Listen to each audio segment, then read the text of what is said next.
part of the idea about, enforcing the parking. Parking, that's. Must be St. Patrick's Day. Real stiff fines and strict enforcement on parking. And that's what we got in the back pocket Time to though get too. started, everybody. Happy St. Patrick's Day, and we are definitely a lively bunch today. And glad to see everybody so wound up and ready to go. So obviously, I'm not Bobby Dyer. I guess you couldn't tell, but the mayor is on some very important business for the city, out of the country on economic development. So we wish him well and that he brings home lots of good stuff for us. And I think everybody else is here. So, Mr. Manager, I'm going to turn the meeting over to you. Vice Mayor, thank you. Appreciate the opportunity to be here today. And the first presentation will be from Brent McKenzie, who is here in action in Virginia Beach. And he'll give City Council a General Assembly overview in terms of where we are as we wrap up the General Assembly session. So go ahead, Brent, the floor is yours. Thank you, Mr. Manager, and good afternoon, Madam Vice Mayor and members of council. It's a pleasure to be here with you this afternoon. Today, we are going to provide our last in-person briefing on the General Assembly session. We'll talk a little bit about the post-session schedule, status of our legislative agenda items, which there's nothing has changed since the last time, and then we're going to roll through some of the legislation of interest that we've been following throughout the legislative session.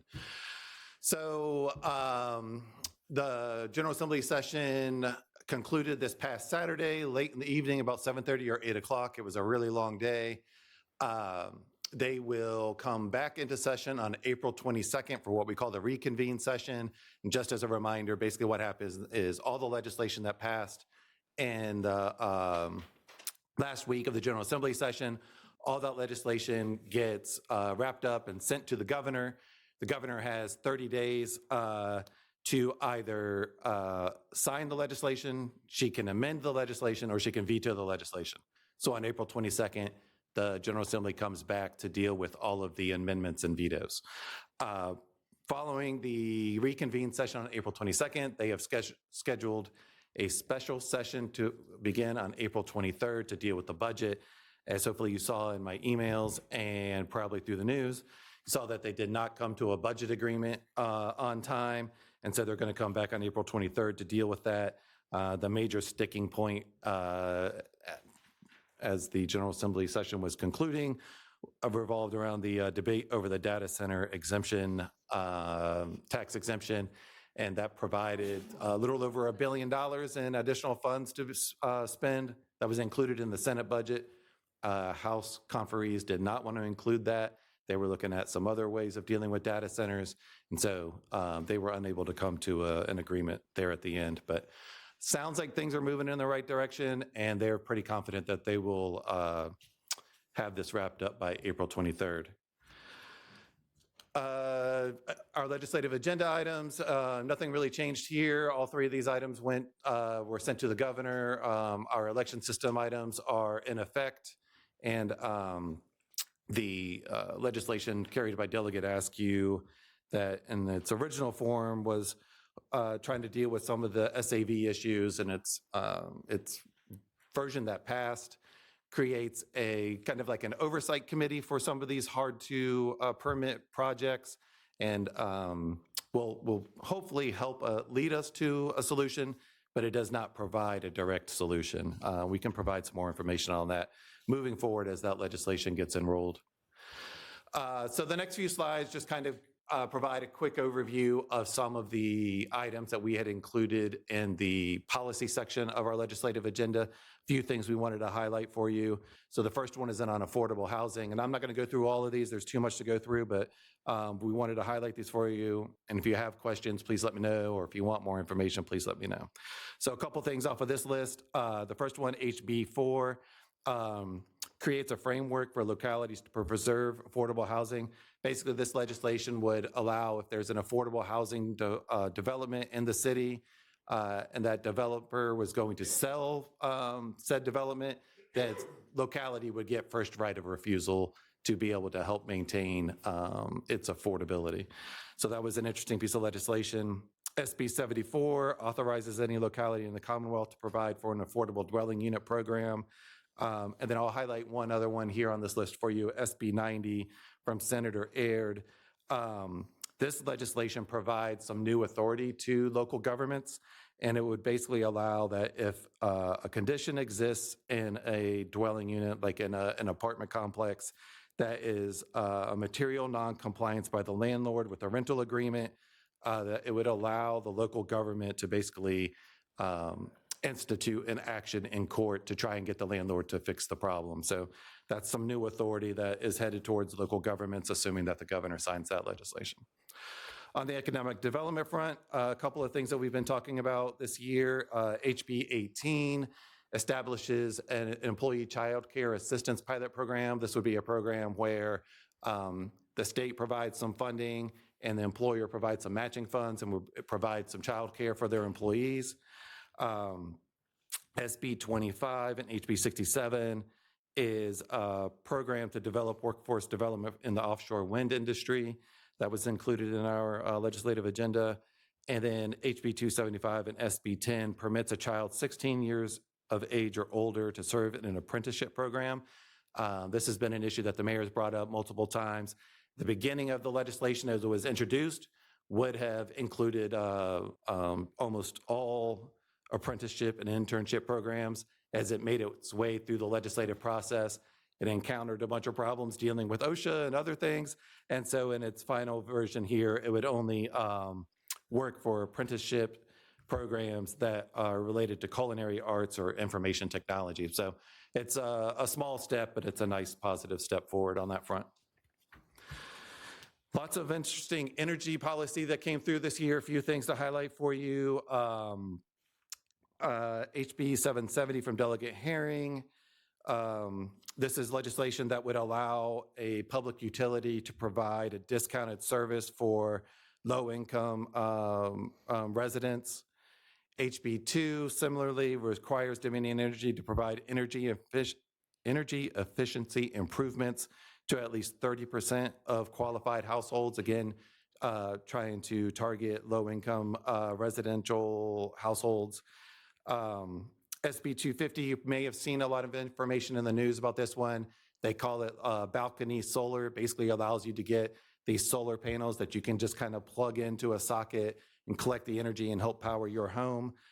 So that legislation garnered a lot of discussion throughout the legislative session. And then the last one on this list we've talked about a couple of times, SB 659 from Senator Craig, who represents part of Virginia Beach here. Creates the Solar Interconnection Grant Program. This is a really important program that they're trying to get off the ground here, as lots of local governments would like to put solar panels on their roofs. The problem we and other local governments have encountered is that the interconnection fee that the energy companies charge is extraordinarily high, and it kind of makes it not particularly fiscally possible. And so this would provide some grants to local governments to help reduce the cost on those, to make it more possible. The next set on flooding and the environment, SB 802 from Senator Locke puts Virginia back in the Regional Greenhouse Gas Initiative program. And then SB 197 from Senator Williams Graves made some changes to the Community Flood Preparedness Fund. As you may remember, the CFPF fund is the state's biggest grant program to help combat flooding and some of those sort of issues. And it, over the years, had been funded by RGGI funds. When we were taken out of RGGI, they used general funds to fund the CFPF, but now it'll all work kind of in conjunction again. But the changes here would help local governments with the loans and grants that they receive, and that they wouldn't have to make any of the payments on those, any of the repayments on those until after the project was actually complete. And then I'll highlight the one here at the bottom here, HB 1241 from Delegate Anthony out of Norfolk. This is a important piece of legislation that will charge the HRPDC with developing an infrastructure kind of readiness framework. It's basically a study bill that will look at all the infrastructure needs of Hampton Roads, from roads to flooding to schools to transit, and try to develop some sort of priority list, and then also try to develop a way to actually fund some of these pieces of legislation. And so this is a really critical step forward in trying to find some matching funds for our some of our flooding needs. So we were excited to see this move forward. On the next one is for public safety. Just a couple of things here. The first two items were items that our emergency services folks were really high on and wanted to see us support. And you'll remember we brought those forward to you guys and you gave us permission to support them. But the first one, they didn't start as studies, but they wound up as studies. But the first one, HB 169 from Delegate Askew, directs the Secretary of Public Safety and Homeland Security to establish a work group to evaluate existing emergency management needs, particularly critical with all the changes going on at the federal level. So this will hopefully help fill some of those gaps. And then SB 635 from Senator McDougal directs the Department of Emergency Management to assess the feasibility and impact of developing a state of preparedness program. This is, our emergency management folks thought this legislation was important in that oftentimes when there is a storm or an emergency that you can kind of see coming, but it doesn't rise to the level of a state of emergency, there are oftentimes some critical barriers in being able to pull down state support for equipment and personnel that we're trying to find a way to navigate, and this legislation will hopefully lead us in that direction. The next slide is on transportation. HB 411 authorizes the Commissioner of Highways to enter into agreements for a term of 5 years with the U.S. Department of Transportation regarding state assumption of responsibility for categorical exclusions and surface transportation project delivery program. Our public works folks flagged this piece of legislation early on in the process, and as they described it to me, the hope here is that the state can take on some of the federal responsibilities for these transportation programs and help move them through the process quicker. And so we were happy to see this legislation come to fruition. HJ 28, which we've talked a lot about, the HRT study made it through to conclusion. And then the last box there were probably a half dozen pieces of legislation dealing with speed cameras that passed on Saturday evening. We're still kind of going through all of them, but the moral of the story at the end of the day is that the programs are intact and will continue to move to operate. That was not always a given during this legislative session, so we're happy with that success. They put in some pretty interesting or critical guardrails into the program, including some additional signage and developing a uniform summons, which was one of the big problems with the program from just kind of like an implementation and standpoint. So we're happy to kind of see that move forward. And we'll put together all the different moving parts and make sure that all of our departments that are dealing with that legislation get all of the critical details as we're kind of still reading through everything. So the next slide, legislation with fiscal impact. We talked about these 4 pieces of legislation pretty much every week during these briefings. All 4 pieces of legislation are now headed to the governor with waiting for her response to them, including collective bargaining, prevailing wage for public works projects. The good news on that one is that we don't believe that there's any impact to local governments on that. You may remember in their original form, they included all local government projects. And then as it moved through the process, it changed to just being projects that received state funding. Our interpretation of the final version is that it doesn't include that anymore either, and it only impacts state projects. And then the last 2 there, paid sick leave and establishing the paid family and medical leave program. The last one there is important, and I'll point out that on Saturday, and I missed it, but I've caught it just a little bit ago, the enactment date on that one has moved from January 1st, 2028 to January 1st, 2029, and the taxes that will fund that program don't take effect until April 1st of 2028. So kick the can down the road on that one a little bit. So the next slide provides just some additional detail on the collective bargaining legislation that passed. And we're still reading through this. It's an incredibly complex piece of legislation. And to be honest with you, from our interpretation and working with the city attorney's office, we believe there are certain parts of it that seem to conflict with its own parts of it. So we think there will be some pretty big changes to this legislation moving forward, either through the governor or through the Public Employee Relations Board that the legislation itself establishes. And I think maybe the most important thing to understand here at this moment is that the Department of Labor has until July 1st, 2028 to kind of promulgate all of the regulations and to work with the Public Employee Relations Board. So similar to like we were talking about with the paid family leave program, not a lot of this will be implemented until post July 1st, 2028. So again, we got a couple years to try and iron out some of the details and try and get some of this complex legislation adjusted. So just a few of the details here. So the legislation will allow most state and local government employees to form bargaining units. The legislation spelled out 18 specific bargaining units for state employees, 4 specific bargaining units for school employees, but it left open local governments. It doesn't spell out the specific units that are allowed there. So that's open to interpretation.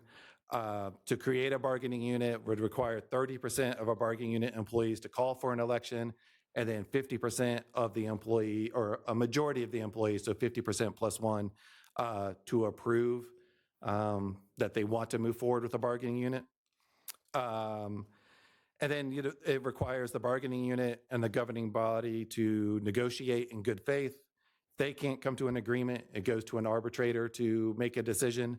And then that arbitrator's decision comes to the governing body, so would be to the city council to approve and fund the final decision. The one caveat to that is that fire and EMS employees have a completely different carve out and a different process that they get to follow.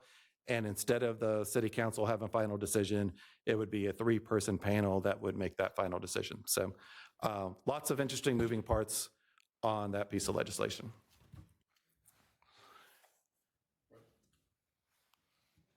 Did you want to take questions down as we go, or do you want me to wait till, sorry? Yes, sir. I'm happy to answer questions as we go, sir. It says that the council would approve the arbitrator's decision. I don't understand what that means. So my understanding of the legislation is the management and the union would negotiate in good faith on an agreement, right? That could include things as salary and benefits and maybe other things as well. But let's just stick with that for now to make it simple for me. If they couldn't come to an agreement, then it would go to an arbitrator. So, an arbitrator it's similar to a judicial process. I'm sure you probably know this, but without the kind of formality of a judge, right? And so that arbiter would listen to both sides, collect all the information that they needed, and make a conclusion on what the agreement should include, including your salaries and benefits. And then that agreement that was approved by the arbiter would then come to the city council for approval, and the council would have to approve it as a whole. They couldn't pick part of it that they liked, part of it they didn't like. They'd have to approve it as a whole. And Mark has got some more information for us. So, yeah, it's interesting. You have to, as the local governing body, have to approve it as a whole, but the parties themselves agree on what items within that agreement come to you for approval. All money items come to you, and there may be some other items that come to you, but there will be portions of these agreements which the arbitrator will issue the ruling if it doesn't have a fiscal impact and it otherwise wouldn't require council approval under law. Those elements of the agreement just go into effect, regardless of the council's action. So I understand what arbitration is. I understand the process. I just never heard that. I just don't understand how it would work that once the arbitrator makes a ruling, now the city council has a say. Only over the money. If you don't approve, they can't force you to spend the money necessary to implement those portions of the agreement that require money. But everything else, what the arbitrator says is what the arbitrator said. It is as Brent said, it is a complex piece of legislation with a lot of moving parts, some of which don't really appear to fit well together. But then there's a difference for fire and EMS, right? So fire and EMS, it goes to a three-party panel and they get to determine the money aspect. Yeah, the arbitration panel's answer as EMS and fire employees is final. I don't understand how that is, in my mind, inconsistent with prior law, which said that only the local governing body had the power to spend money, but that's what this bill appears to say. Could that be challenged? I mean, sure, it can always be challenged. I just don't know. It's not clear what would happen in that challenge. And who appoints this arbitrary panel? There's two different. The three-person panel was basically the union would pick one, the management would pick one, and then the third person came basically through like a list of people who do this sort of arbitration work professionally. And so they would create a list and then everybody gets to mark a name off, and whichever name is at the end, that's the third person. Again, a bit complicated, but that's how they've drawn it up at the moment. And for the single person arbitrator, it's if the parties can't agree, the Employees Relations Board appoints, I believe. I think what they did was they have an odd number of people that goes onto this list. The union gets to mark somebody off. The city gets to mark somebody off. The union gets to mark, and like they literally just go back and forth until there's one name left, and that's the person. Like I think they put 5 people on this list that are professional arbiters, and that's kind of how it gets chosen, if I recall correctly. Well, it's changed. I think you may be right. That may have been the final version. Yeah, and look, this piece of legislation has gone through, I don't know, 7, 8, 9 different iterations. Some that got published publicly, some that got passed around for people's thoughts. And I'll say the city attorney's office has been great in helping to interpret this along the way and providing quick information. And we've done what we can to provide feedback on how things would work, and offered amendments to try and improve the process. And we'll continue to do that. As I mentioned earlier, the governor has an opportunity to recommend amendments here, and we'll be reaching out to the staff to offer some what we would term to fixes to some of the holes that we see in the legislation. Michael? 2 questions. First one is very simple. Are constitutional officers included in?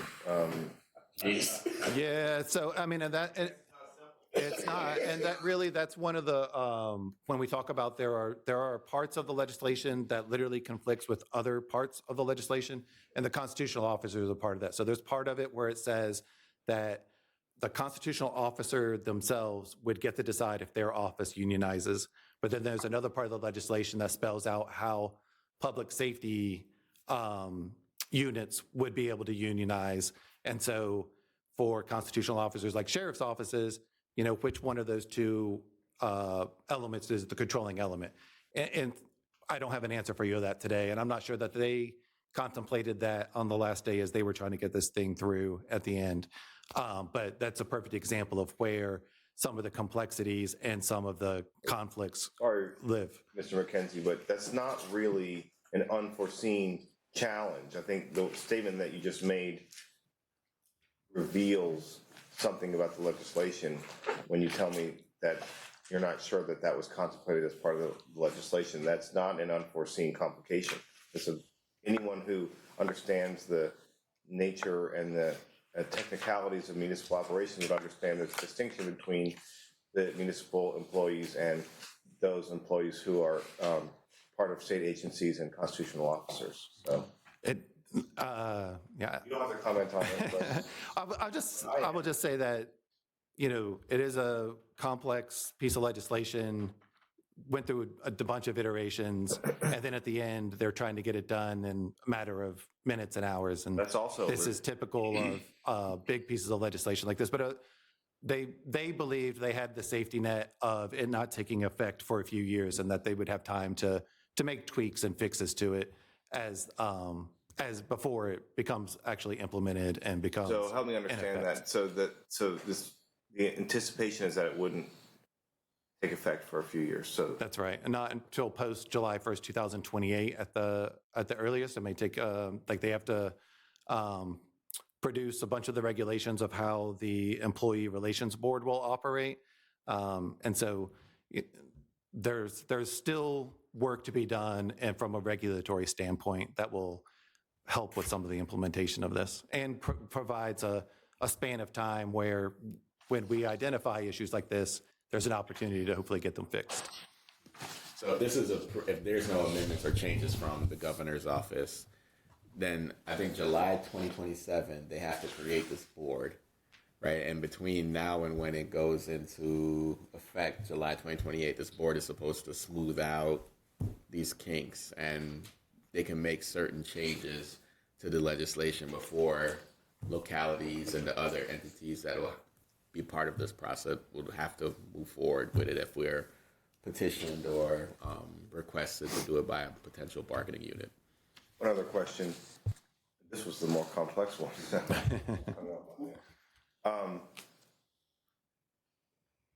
So the conditions elements of bargaining are compensation, benefits, and workplace conditions, correct? Well, I think that was also one of the challenges that we foresee with this legislation, is that the code section that they've applied that to, applied it to, we believe would actually apply it to some of the operational context of a local government as well. We're not sure that was the intention or not, but we think that they've kind of cast a wide net, wide scope on this, and that's one of the areas that we would like to see them. The operational in terms of equipment, capital expenditures, potentially other types of things like that. How management is structured, quite a few things that we're not sure that would really fall in line here of what they're trying to do. But one thing that concerns me, or one thing that, let me rephrase that. One thing that stands out to me is the carve out for fire and EMS employees and setting that to a 3-person panel.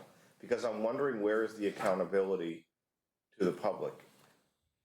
Each member here is elected. So in every other scenario, the final decision is made by the governing body, and then that governing body is judged on their performance, whether people approve of those decisions or disapprove of those decisions in the November election every 4 years. But what it sounds to me like been contemplated as part of this is a deviation from that accountability for certain employees, where, according to what you said, this 3-person panel with no accountability to the people who are funding these decisions and who are impacted by the decisions that are made, are this deviation directs that decision-making authority to this 3-person panel that doesn't have accountability. And some people don't, some people are, at 4 years is a long time to get accountability if you're disapproving of your representative, but at least there is accountability. But what you're telling me is a 3-person panel can direct us to purchase fire equipment, fire trucks, make a building. I mean, is that what's permissible under, changing compensation? Those are taxpayer funds with no accountability to the public at all? Until it gets clarified, broad based on what it looks like, those are legit and fair questions. But until it gets more clarity in terms of what is actually meant by this and what the boundaries are, those are valid and fair observations, sir. And these are items.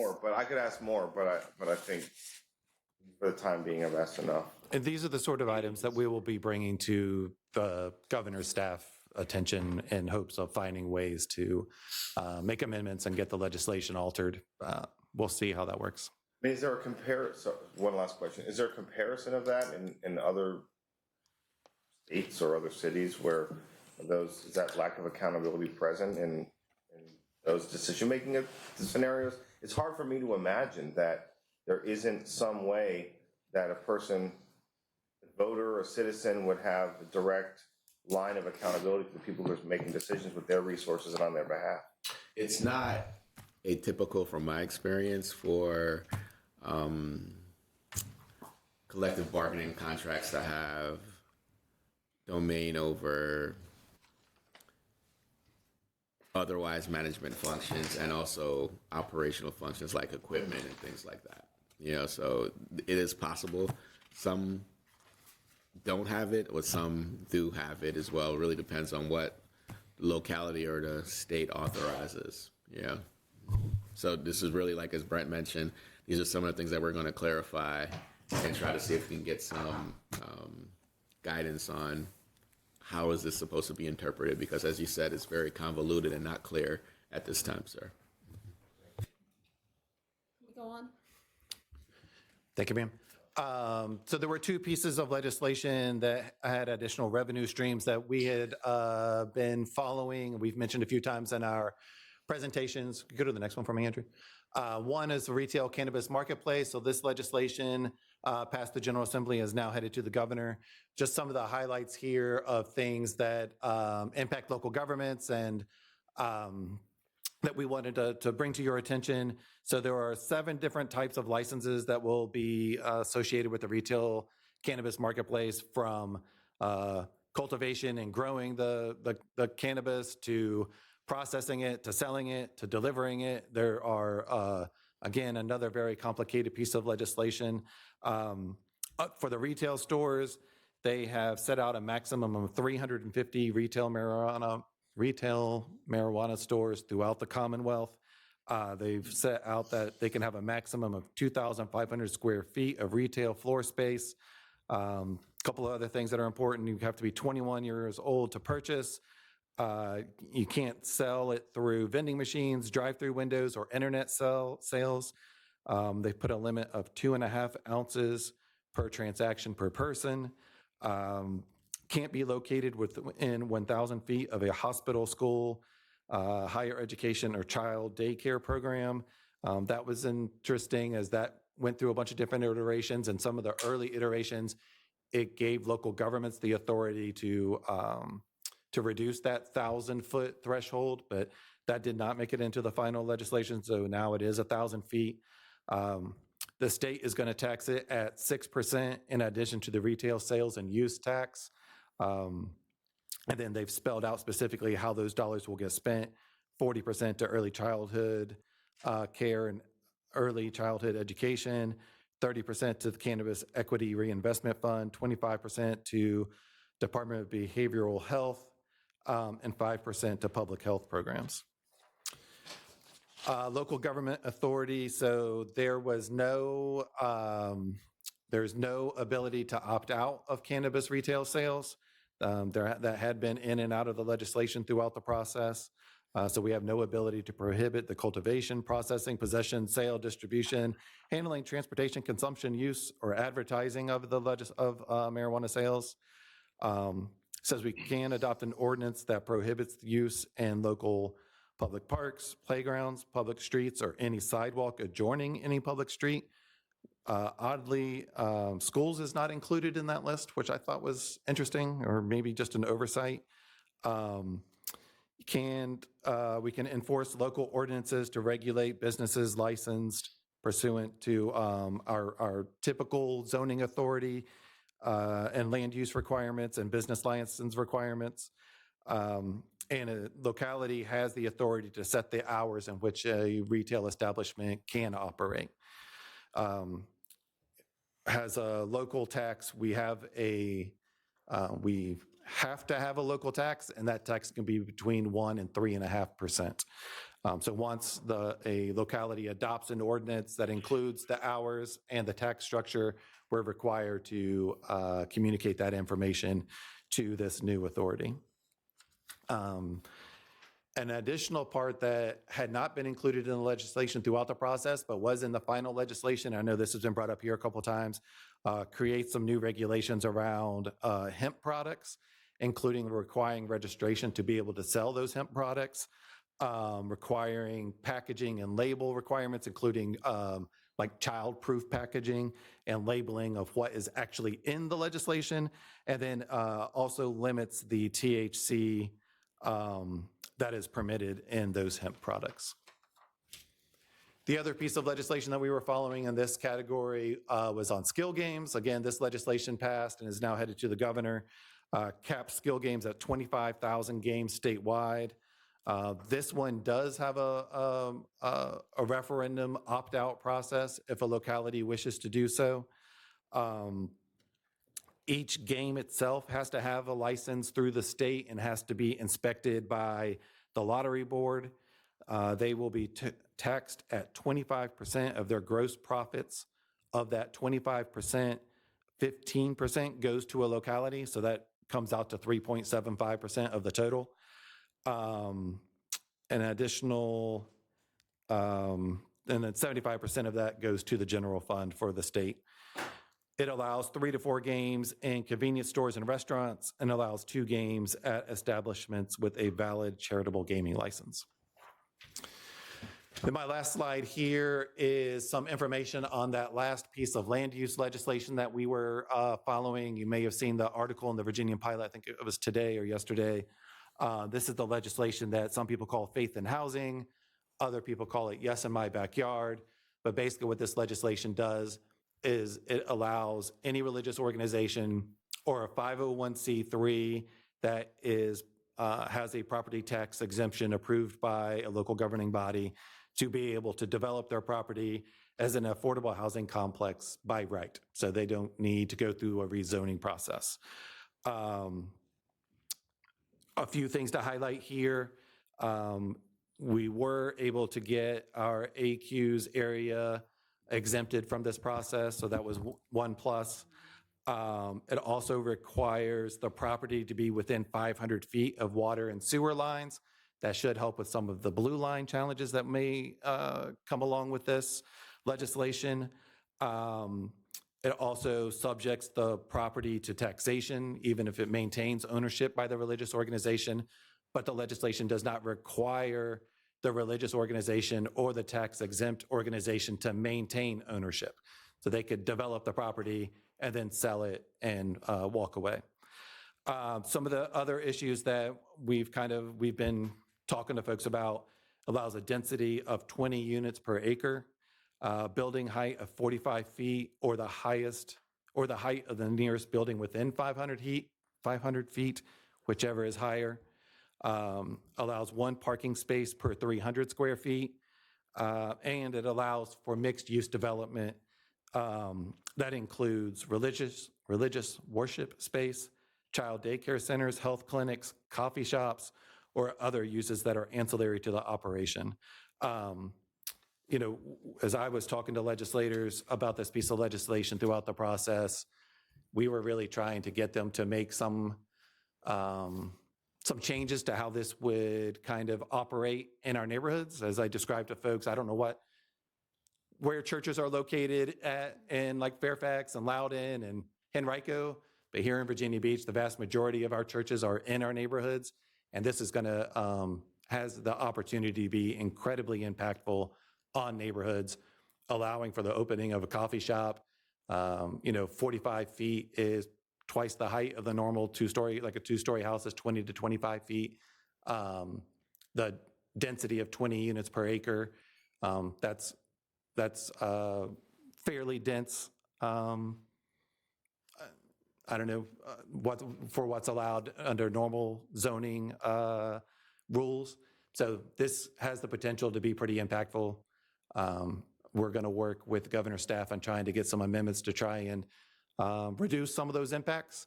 But I will tell you that talking to the legislators, there was just such a clamor for getting more affordable housing, such a disappointment in that too many of these sort of affordable housing complexes in neighborhoods do get kind of rejected.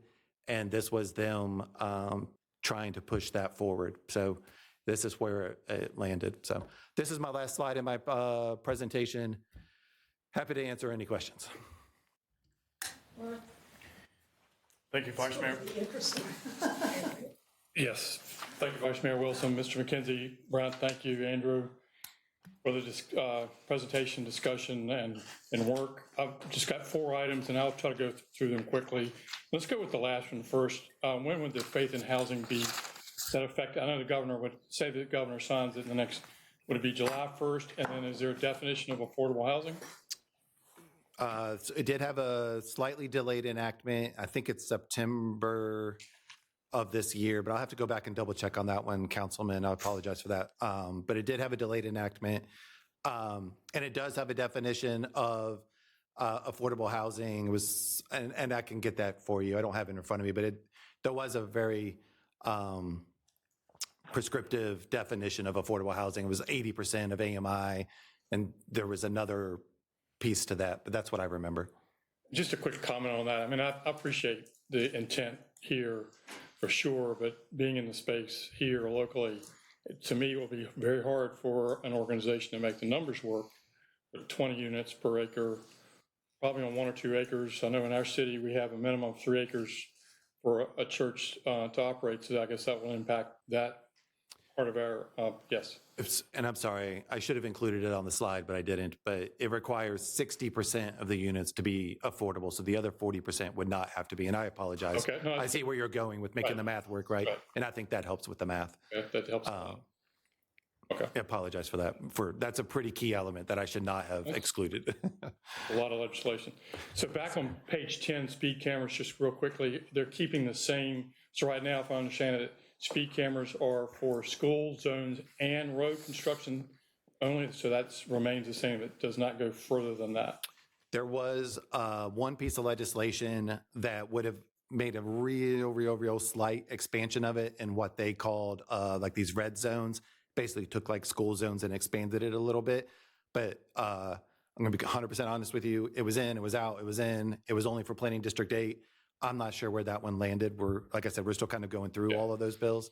But the law, even if it is in there, it would be a very slight expansion.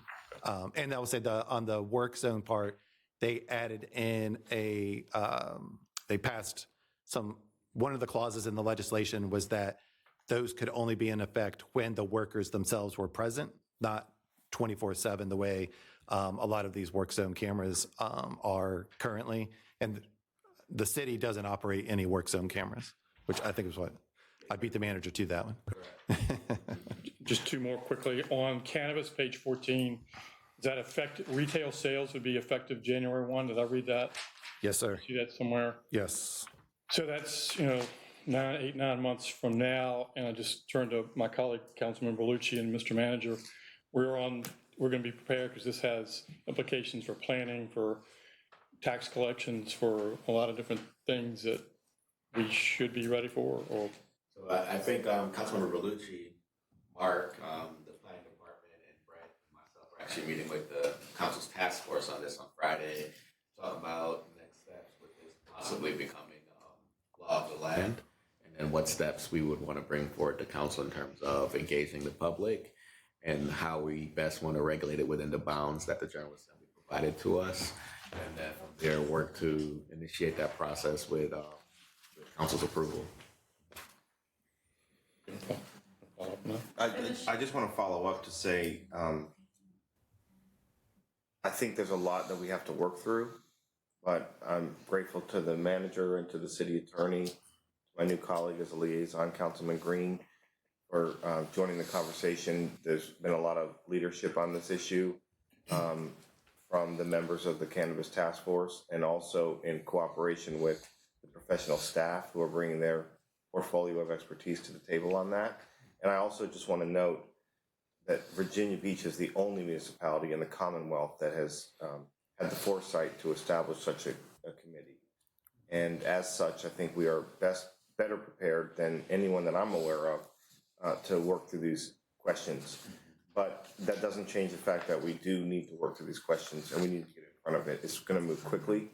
And a lot of these decision points are ones that impact neighborhoods and shopping centers and businesses, and as well our law enforcement professionals and our city budget. And we need to be positioned. I think we really need to have a conversation as a body and with the community to determine, you know, within the context of what decisions are available to us, which ones we'd like to make and which ones best suit the city of Virginia Beach.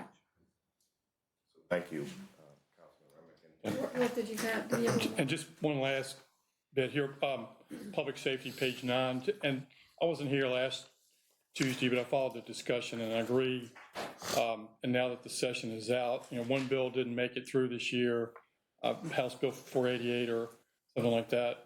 And with some public safety events that have happened at the oceanfront recently, I'd suggest or propose that we have a briefing with all members of the delegation, with the police chief and maybe the city manager and with us or not, and get them up to speed on, you know, what's happened, not just this year, but what's happened over the past 3 or 5 years, if not actually 15 years, especially in the spring. And then hopefully we can go from there. Yes, sir, Councilman. And we've had some productive conversations with our delegation in particular, but also legislators around the Commonwealth on this topic. And, you know, it was always a big ask in 1 year. But we're optimistic that we're going to see some progress on this throughout the interim and some additional discussions. There are, you know, other localities that are interested in this as well that are seeing similar problems in some of their high tourism, high, you know, attraction areas where people kind of congregate, especially young people. So, you know, especially from Richmond and Newport News and Hampton and, you know, other localities throughout the Commonwealth. So we're optimistic that we'll be able to make some progress on this. So I wanted to ask on the budget, which I know it's not a done deal yet, but I talked to you last week, the Nemo Church has got money from both the House and the Senate of $500,000. Is that correct? Yes, I'll go with yes. The budget is always fluid, and a lot of it's just going to depend on what they do with this data center tax, right? If that's included, then they have an additional $1.2 billion to spend. If that's not included, then they have to go cut $1.2 billion out of the budget. And so if you asked me today, it doesn't sound like that's going to be in the final budget, and they will have to make reductions, and that puts everything at risk of that, you know, we're working towards. And so I genuinely don't know where this one's going to go as of today. And what about the Venture Waves money? I'm sorry? The Venture Waves money? It's similar conversation. You know, that was included in the House, not in the Senate. So oftentimes when it's in one and not the other, that's an easy place when the negotiators go to start to kind of set it aside. So we'll see where that winds up as well. I haven't had interactions on that one other than answering a question or two from some of our delegation about it. That wasn't one of our agenda items, so I haven't had much to do with it. But I would just say the same thing about that as I would say about any item in the budget, is that you don't know until they produce a document and until the conferees. The first question's always, how much revenue do we have to spend? And then they solve the rest of the problems. And until they solve that, how much revenue do we have to spend? Until they come in agreement on that, everything's at risk. Well, we're really glad to have you back here Well, I appreciate that. in person. Any other questions for Brent? Thank you very much. Great job. Thank you. I appreciate the opportunity.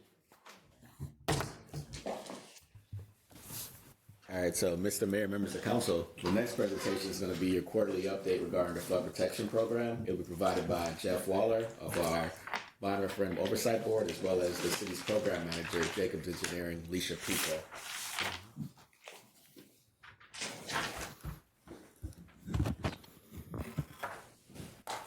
Good afternoon. Good afternoon. I'm Jeff Waller. I'm the chairman of the Flood Prevention Bond Referendum Oversight Board. The Flood Prevention Bond Referendum includes 7 master projects, 21 projects within those. It also includes 10 support projects and 10 active projects. It was passed by the voters in 2021. There was a resolution following this, creating this board, the Oversight Board, that calls for a report from the board every 3 months. Our December update was canceled, so the last report to council was in September. So this is the 6th month since then. Since the last report to City Council in September, the board received staff briefings. Kyle Coolbaugh presented on the city's stormwater extension program last October. Travis Davis and Alex Carlson of the Arcadis Group presented on the Stormwater Operations and Control Center in November. December, Mike Tippin presented on the Pleasure House Point project. January, Mike Tippin presented on the construction program and the year ahead. Jim Milliken in February presented on hydraulic separator technology for water quality. And last month, Christina, no, that's this month, it's March, we're still in March. Christina Searles presented on the stormwater modeling reviews across public and private developments. The city's video education about the flood prevention program is going well. There's 23 published blogs, 12,700 views, an average of 555 views per blog. And the two most viewed blogs are the Windsor Woods Tide Gates, the Lake Windsor Tide Gates, and the Bow Creek Stormwater Update. There are 20 published videos with 177,000 views. And the three most viewed are the Lake Windsor Tide Gates, the Bow Creek Stormwater Park, South Plaza Trail, and Presidential Boulevard intersection. In social media, the most engaged topics were again the Tide Gate after the September rain event, Bow Creek Stormwater Park, Pleasure House Point, and the Central Resort project. The Flood Prevention Program website had 23,000 views in 2025, which is a 40% increase from 2024. The February 2026 status report that you've received shows the following construction activities. Bow Creek Stormwater Park Phase 1 is under construction. SeaTac drainage improvements, First Colonial Road and Oceana Boulevard drainage, Elizabeth River floodplain restoration, and the Windsor Woods, Princess Anne Plaza, and the Lakes bundle. Also, the Eastern Shore Drive bundle phases 1B through 1E is in the award phase, and this is important. Phase 1E is a bond referendum project. The Bow Creek Stormwater Park Section 2 is at 100% design. Future activities, the board is going to take a second field trip to the Bow Creek Stormwater Park next month in April. And sometime we want to go back and see the Lake Windsor Tide Gates, and we're interested to go when the Windsor Woods bundle gets under construction. Last month, the Virginia Lakes and Watershed Association Conference was held. The city was well represented. 29 city employees attended.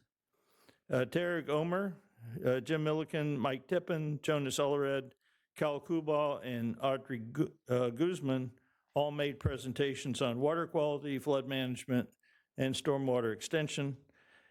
Keod Aranciola is a director on that board of directors for the association. Our request is we will still try to notify council members when we're going to have a project in your district before our meeting so you can attend.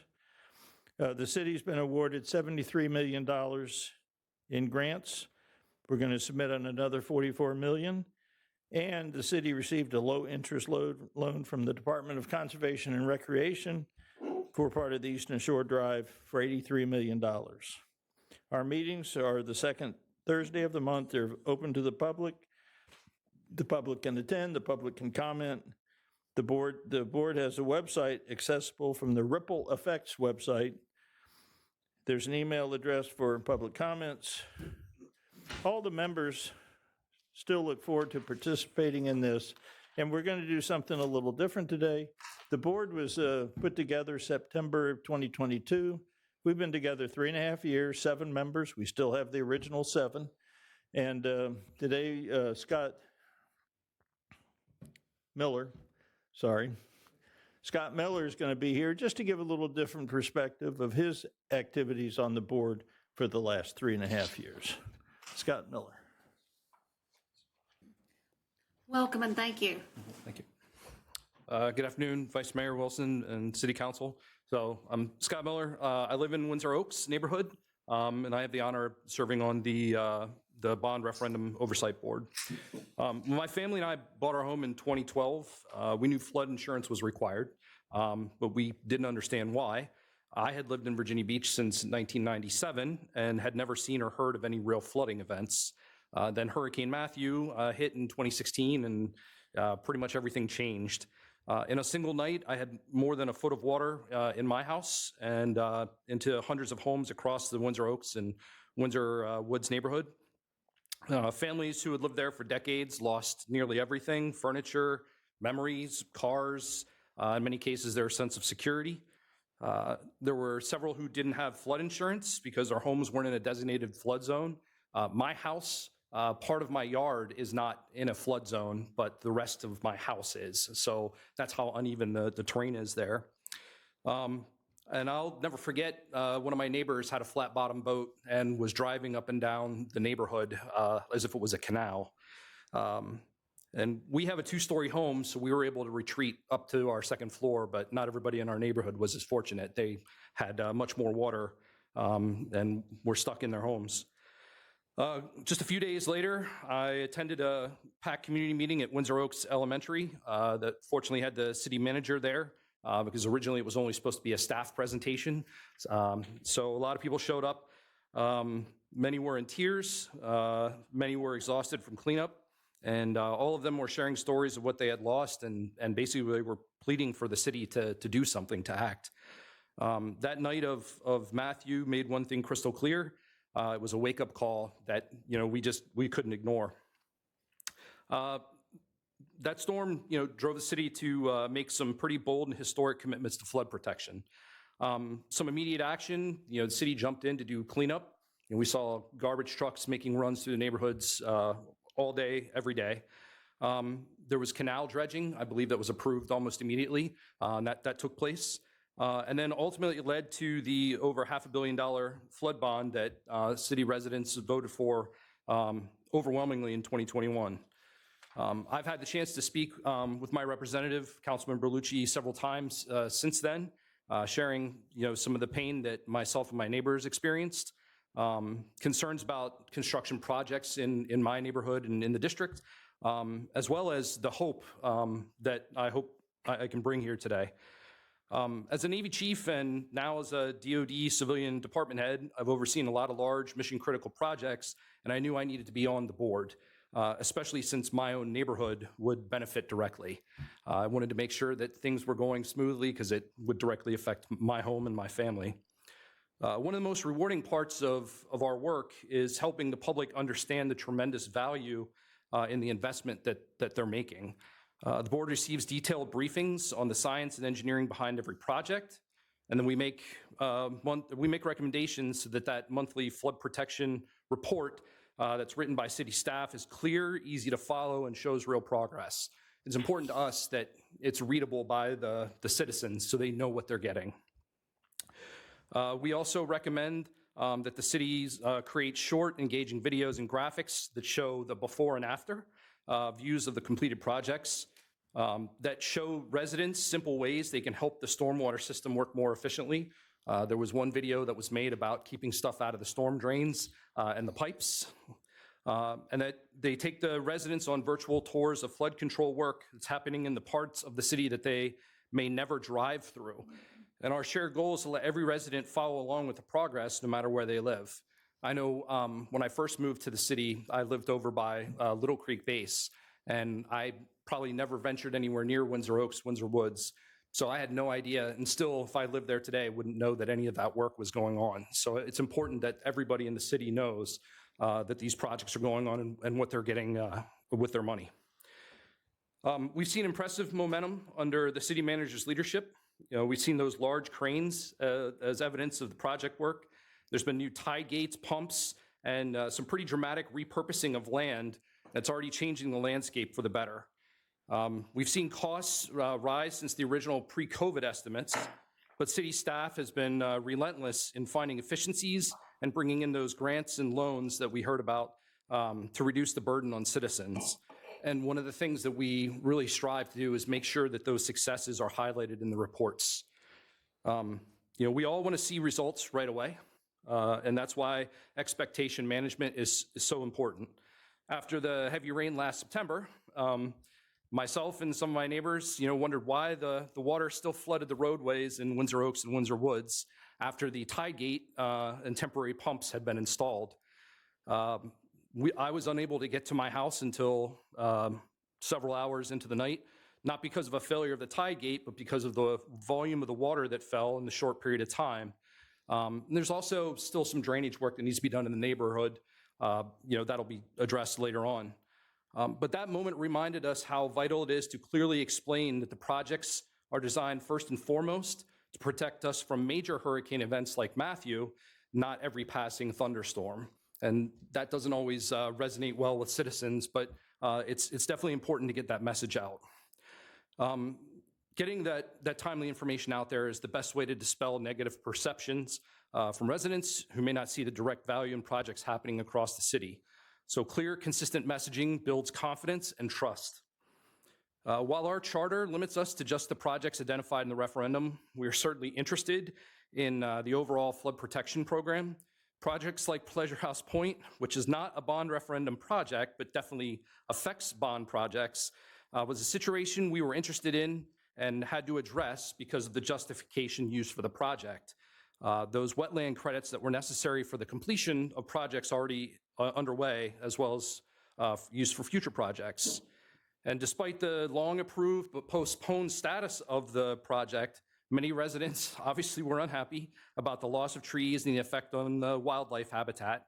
And they also distrusted the speed at which it was funded and carried out.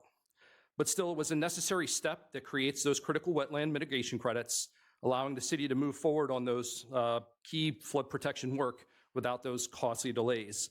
It's a clear example of having to weigh difficult decisions for the good of the entire city. And it's just one of the many tough choices council makes to fund projects, both in the referendum and beyond. And so as a resident, I can say I appreciate the thought that went into that and making that difficult decision as a resident and also as a member of the board. As board members, we believe strongly in transparency. We encourage the monthly flood protection program reports to show exactly where the money is moving and how every grant and partnership is stretching our dollars further. It's really been inspiring to watch city staff move at full speed, turning the commitment born from Matthew into visible on-the-ground progress. And I'm definitely proud to be part of the oversight that keeps the program on track. So this afternoon, as both a resident and a member of the Oversight Board, I just ask council to stay the course. Don't give up the momentum. Find ways to maintain funding both the bond and future projects. Continue inviting staff to speak at council meetings and town halls. Encourage and plan more in-person citizen outreach. Keep supporting the videos, blogs, and social media updates, and help us show every part of Virginia Beach the real return on the investment. Safer homes, stronger neighborhoods, and a brighter, more resilient future. And I appreciate and thank you for your continued leadership and support, and I can answer any questions if you have any. Worth. Just real quickly, Scott, thank you. Mr. Miller, thank you so much for that presentation and for your membership on the committee. I think that was well worth the change up because you're telling us your personal story right there in front of us and where we are today. So thank you for coming forward. Absolutely. Thank you so much, because it was a painful story that you had to tell, but we needed to hear it and the public needed to hear it, and why what we're doing is so important. So thank you very, very much for sharing. Yes, ma'am. Vice Mayor, Yes. our program manager, Alicia Pica with Jacobs Engineering, they're going to come and give you an overview of the flood protection program. I've asked them to kind of give us the program overview, but kind of avoid giving the detailed project breakdowns, just so we can get the council back on schedule. So it's here for council should they need it, but they'll go through probably about like like probably like 10 more slides and avoid the more detailed project-specific breakdowns at this time. So go ahead, Alicia, the floor is yours. Well, good afternoon. It's my honor to be here with you today to give you the update on the flood protection program. And since we last spoke, we have had 4 projects that have moved to a different design milestone. As I speak with you every quarter, I show you this graphic that shows you the different phases each project has to travel as it gets to fruition.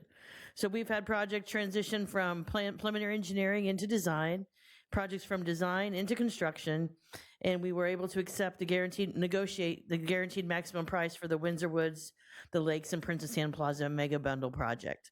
So a lot of work has been done since we last met. And the specific milestones that we've met this quarter, in the first quarter of the calendar year of 2026, is we were able to get the permitting documents ready, put together. The NEPA documents were delivered for the Pungo Ferry project, and we were able to get a request for qualifications issued for the Central Resort District Design Build project. A lot of work goes into getting those qualifications packages put together. We were able to take the preliminary engineering report and get that document put together. Now, when I talk to you next quarter, I'll be able to tell you some more milestones we've met. And those that are scheduled right now to be met we have them all across all phases. As you can see, we're working on planning on the Lake Bradford Chubb Lake Pump Station Outfall project. We should have a draft basis of design report for you during the second quarter of this calendar year. The design's going to continue to progress for Pungo Ferry Road and the Poinciana Pump Station projects. We're going to be procuring an NTP in construction for Eastern Shore Drive, which is obviously something all of you are very interested in. And that includes the 1F phase that is coordinating with the Public Works project. And finally, we're going to be completing construction on the SeaTac drainage in the First Colonial Road and Oceana Road drainage improvements. So a lot of work is going to continue to make steady progress with the program. Talking about steady progress, so far we've spent just under $150 million. And you can see through the 7 master projects, I won't get into this in great detail, but the longer bars represented the amount that's currently committed through each project, and the shorter bars represent where we've expended the money. Obviously, the most of the money has gone through the Windsor Woods. You've heard about that Tidegate project and those neighborhood drainage projects for quite some time since I've been meeting with you.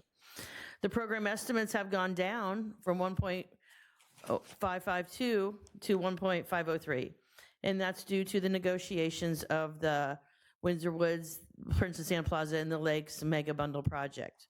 So we're able to get that down about $50 million. I want to talk a little bit very briefly about what did we accomplish during calendar year 2025? What did the program accomplish? And this is a very consolidated slide to kind of show you everything in a nutshell in one view. We spent $50 million last year. We finished construction on 2 projects. We started construction on two major projects. We got through 3 procurements, and we had 3 projects that advanced through design, that continued to advance through design, and we finished 2 significant preliminary engineering efforts. So a lot of work continues to be going on. We're going to be seeing those expenditure dollars increase as we get that mega bundle in towards construction. You've known from day one that the program isn't just about putting out projects. It's about finding better ways of government, making the process that we use to implement and deliver projects more efficient. So we've also accomplished a lot of internal process improvements in 25. And these are opportunities across departments within the city, within budget, engineering, communications, there are many others, procurement. And they've come together in task forces, and they've updated the RFQ process. They've updated the permitting process. They've updated how we process change orders, how we evaluate them and approve them or disapprove them. We've gotten a lot of feedback from all these different partnerships on the task force. And for 2026, this calendar year, we're finalizing a new version of the project management workflow. So your staff manage these projects, including the flood protection projects. So we're providing a refresh. We're providing a better, more modern tools to the team so that they can do that. And we'll be providing more training this year so that more people can get professional training in engineering project management. And we're also going to be documenting the progressive design build process and looking for efficiencies, the lessons that we've learned on the Princess Anne Plaza, the Windsor Woods, and the Lakes project so that we can apply those to the next project. On the stormwater side, you guys have always emphasized that operations is very key to this whole program.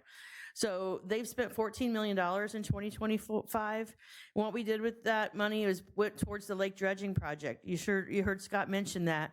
In total, we've spent $15 million of ARPA funds dredging 10 lakes. We have 2 lakes that are currently still in process that'll be finishing up this year.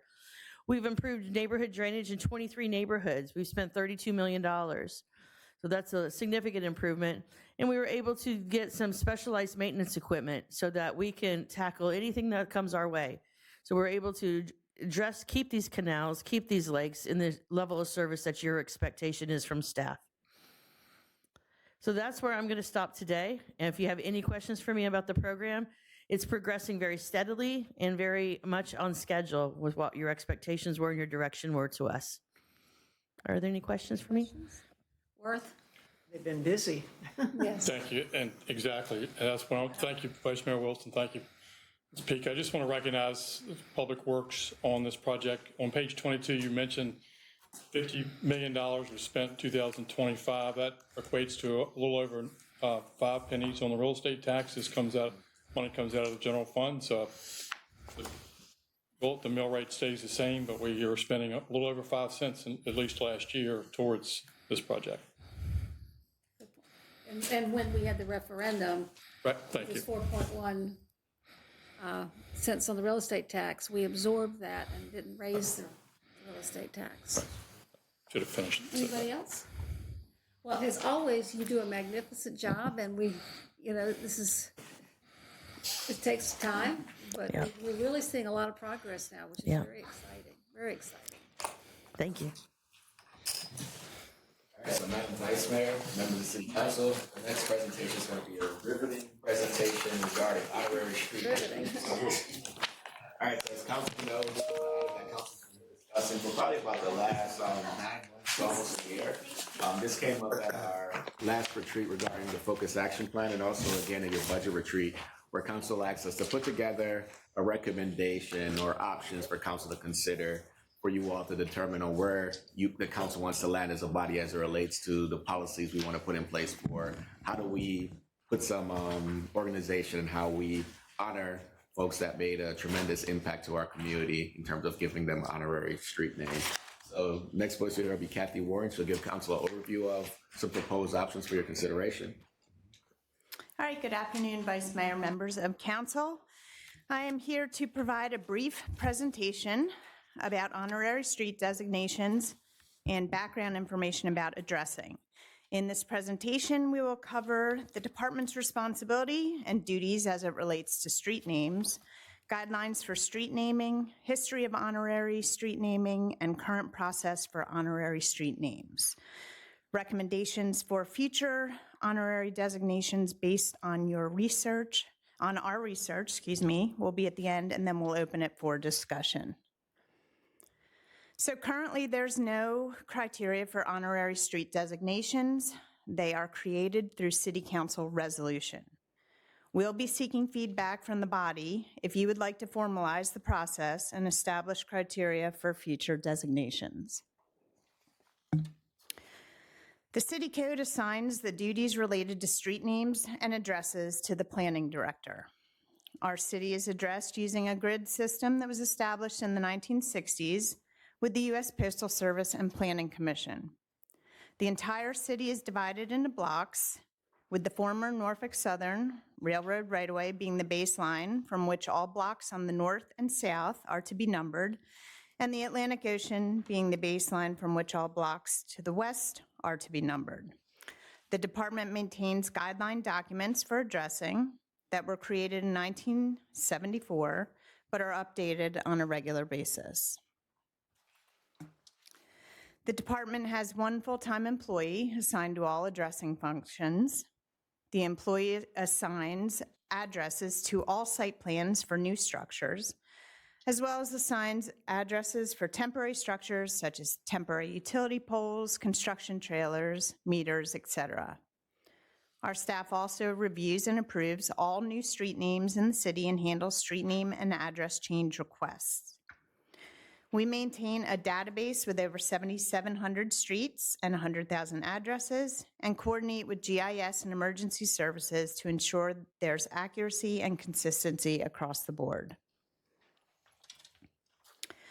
So when we review street names, whether public, private, or honorary, we ensure spelling accuracy and standard formatting. We check for duplicates, both sound alike and spell alike. So an example of this is there was a request last year for A Fine Avenue in the Vibe District, and we compared that to existing streets. There was an Alfine Avenue. So where we landed was we settled on Andrew Fine Avenue, so there wouldn't be any confusion there. We check for inappropriate or names in poor taste, which includes checking languages and translations other than English. We maintain a list of overused prefix, suffix, or words such as those you see on the screen, like Lynn, Little, or Ocean. And we discourage use of business names since the business may relocate or change names down the road.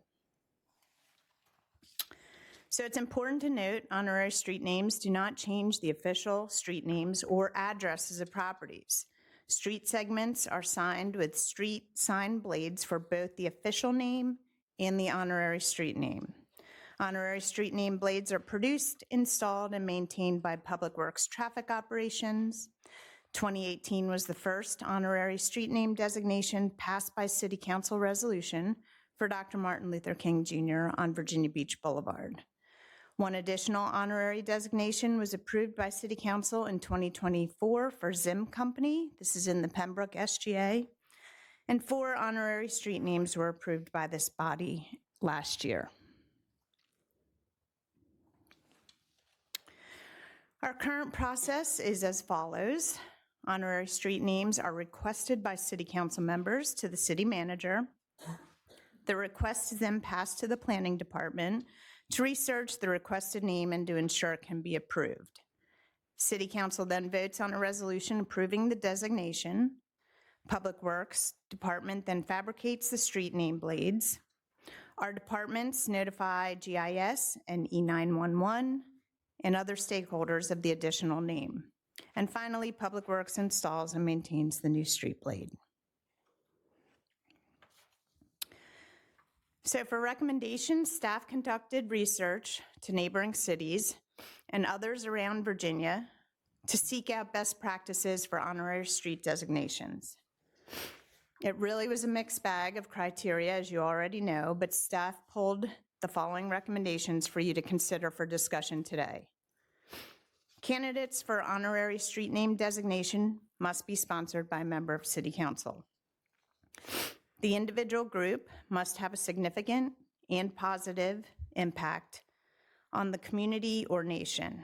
This includes historical significance, a contribution to the city's history or culture, humanitarian significance, a contribution to the city that bettered the community through volunteering for philanthropic causes, service significance, contribution to the city with distinction in the U.S. Armed Forces, public safety, or other public office, or career significance, contribution to the city's local art, science, entertainment, or business community that provided opportunities for others in the community.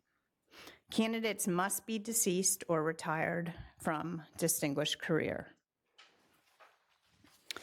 In addition, staff recommends obtaining consent from the honoree, the honoree's family, honoree's estate, or board of directors. Limited frequency. Staff recommends careful consideration of how often candidates are honored, emphasizing the importance of assessing the value they have provided when reviewing the criteria of honorees. Finally, we recommend that planning staff review the list of approved honorary street names every 5 years and make a recommendation to City Council to maintain or consider removing that honorary street name. So again, today we're seeking guidance from City Council on formalizing the process for future honorary street designations and to establish qualifying criteria. Michael. Thank you, Ms. Warren, and thank you, Mr. Duhaney, for the work and time that you've invested in this process. There's a lot of, important information to consider here, but if you could go to the slide with the timeline on it. As you all know, and may recall, not that one, the slide, slide 7. I raised this issue as part of our governance section during the retreat because a lack of criteria frankly concerned me on a number of levels. One, that we're leaving people out who deserve the same type of recognition that some people we've selected to honor have received. And two is the sort of proliferation of this honorarium that appears to have been occurring, and this slide illustrates it perfectly. I was there in 2018 when the first designation occurred. I remember being on Virginia Beach Boulevard near the intersection of Independence when the designation was installed for Dr. Martin Luther King Jr. I don't think there's anyone who would object to, well, maybe, unfortunately, I could think of maybe a few, but putting that aside, there would be great consensus, and Dr. King's legacy and impact has long been established. So from 1963, I want to make sure I get it right, when Virginia Beach was formally incorporated as a city, until 2008, there were no honorary street namings. Then certainly people were doing wonderful things. And then in 2008, there was a designation of Dr. Martin Luther King Boulevard. Then in 2024, the Zim Avenue honorary street naming occurred, and I understand that was part of a economic development incentive. However, maybe looking back on it, I didn't realize that it was only the second honorary street naming that would occur. But then you can see 4 in 2025.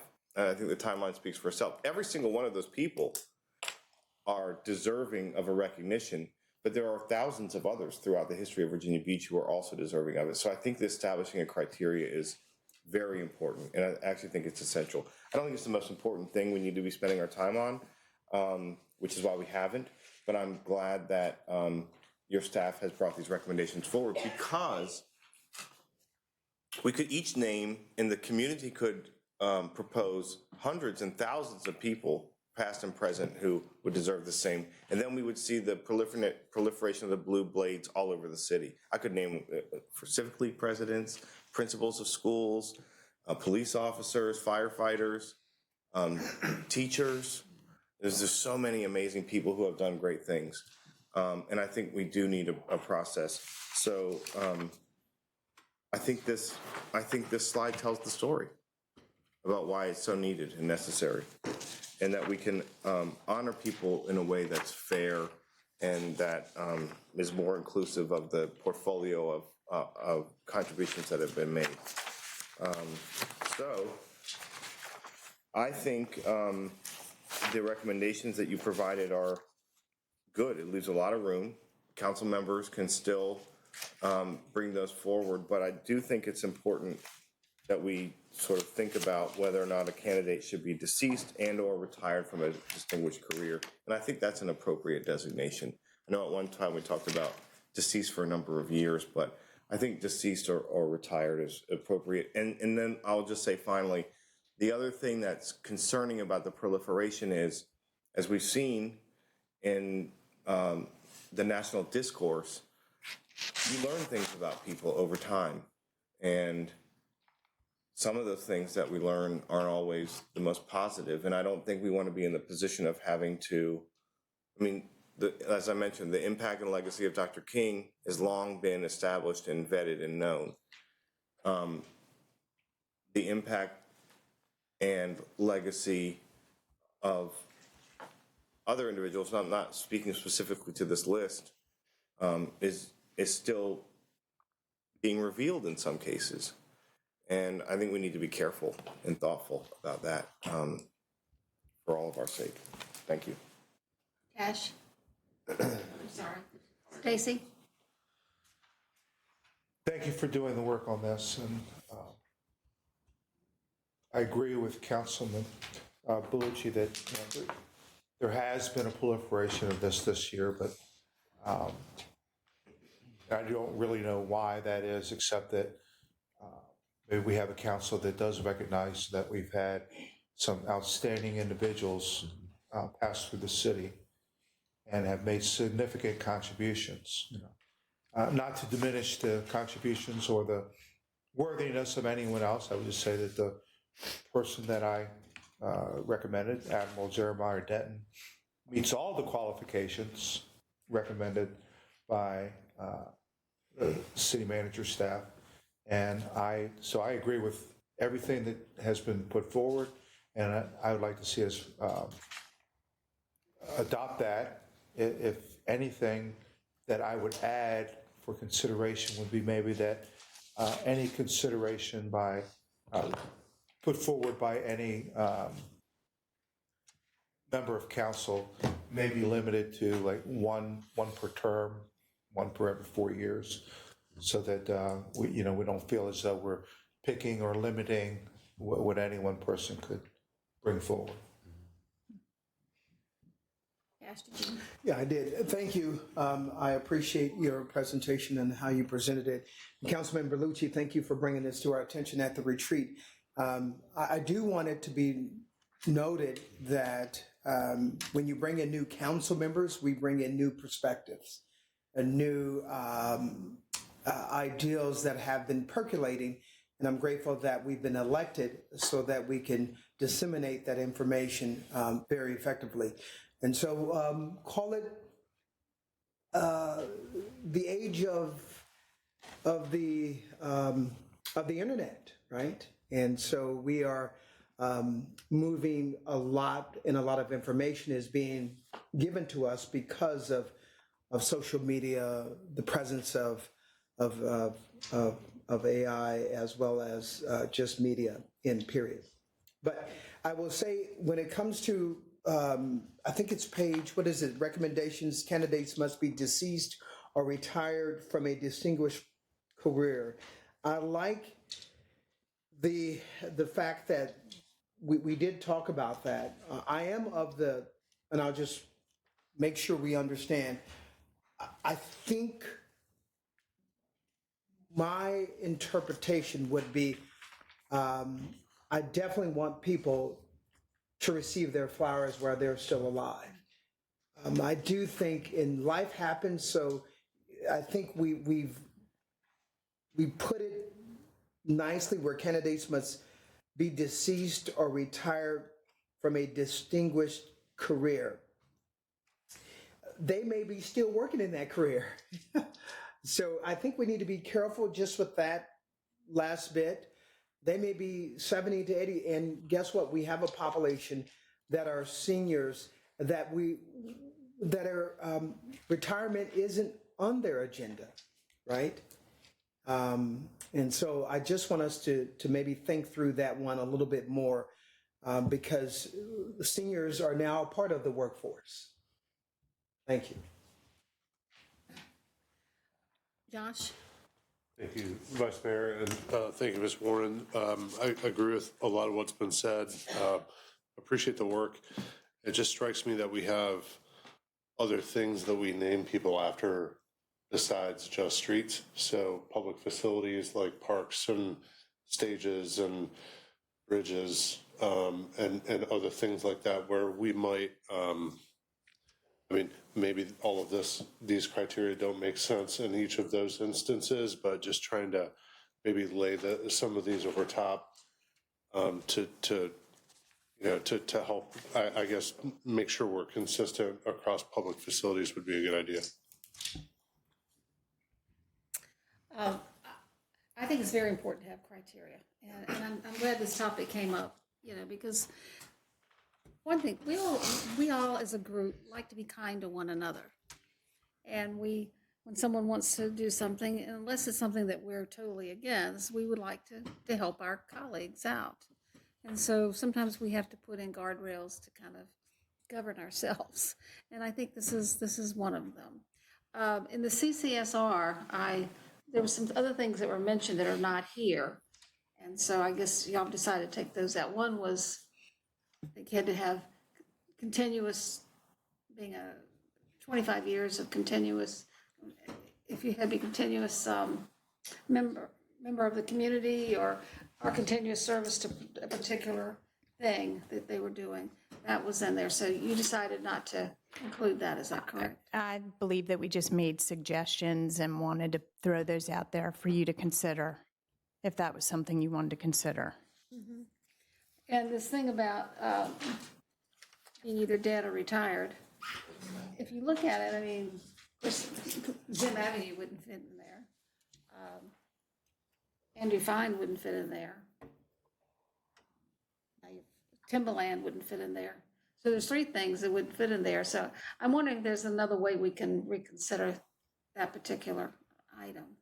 Because there may be an occasion, where we might want to not be that strict on it. But I think it's important to have this criteria. Maybe we can work on this a little bit more. Amelia? Yes, I agree. Criteria is important. I was part of the Martin Luther King, and it's not only one street. It goes all the way down to Newtown. And that was literally done at that time, because where Newtown is one day where we plan down the road to have also the Virginia African American Culture Center as related to that history. That's when that happened. And first it was a little battle, but it finally did get through, and it's glad that we have that. And the one that's to do with Kimball, again, was historical because of the street and all the rationale behind it. But having a criteria is important, and sometimes you will find somebody that nobody thought about. Like in 25, when I brought that up, then suddenly we had a bunch of people, well, we want to name after this, after this, after this. So you all have to limit, what is brought forth. And one is important thing when we say historic, like the Martin Luther King, nationally, everybody know his significance.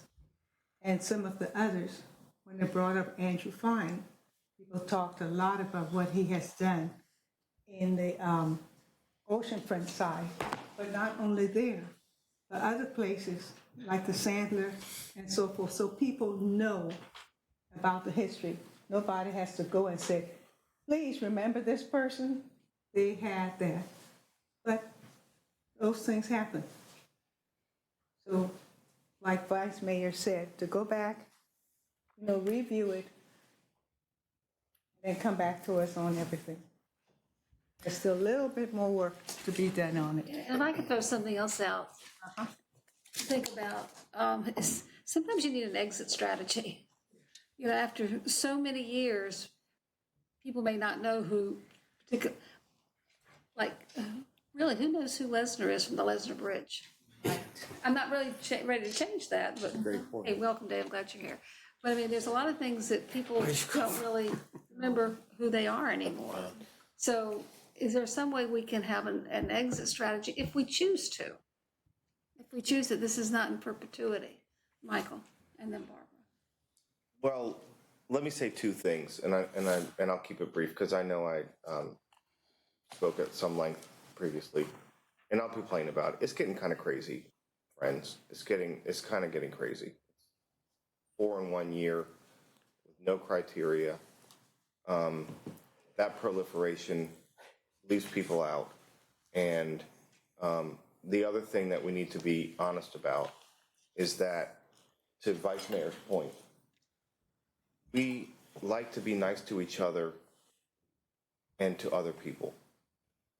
And so when a proposal is made, it's very difficult to have that conversation in the absence of what I think should be restrictive criteria. An honorary street renaming is a big deal. I consider it as such, and it should be treated as such. And if we can't we don't ever want to be in a position of and I've said this many times before, I'm not making any commentary on any one of the individuals who's been named. I'm glad to have them shipping in the city of Virginia Beach, and they contribute in many ways.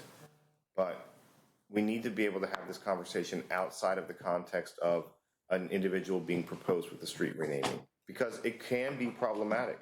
Maybe not everyone has the same level of restraint. It can become political. It can become about, I mean, I'm just going to be honest. You can imagine the things it can become about. And I would like to avoid those scenarios. Barbara? I think we have to be very careful because it can get out of hand. And as you said, it can get into a lot of other areas. I think it should be reserved for some issues that are just really at the top. Because we also have the question of, what about the people who live on that street? Are we requiring them to change their address? That gets to it's be just pretty honorary. difficult and expensive. Or are we just adding something on to what is already there? We really need to understand the implications of what we're doing so that when we name somebody's by a street, it needs to be extremely special.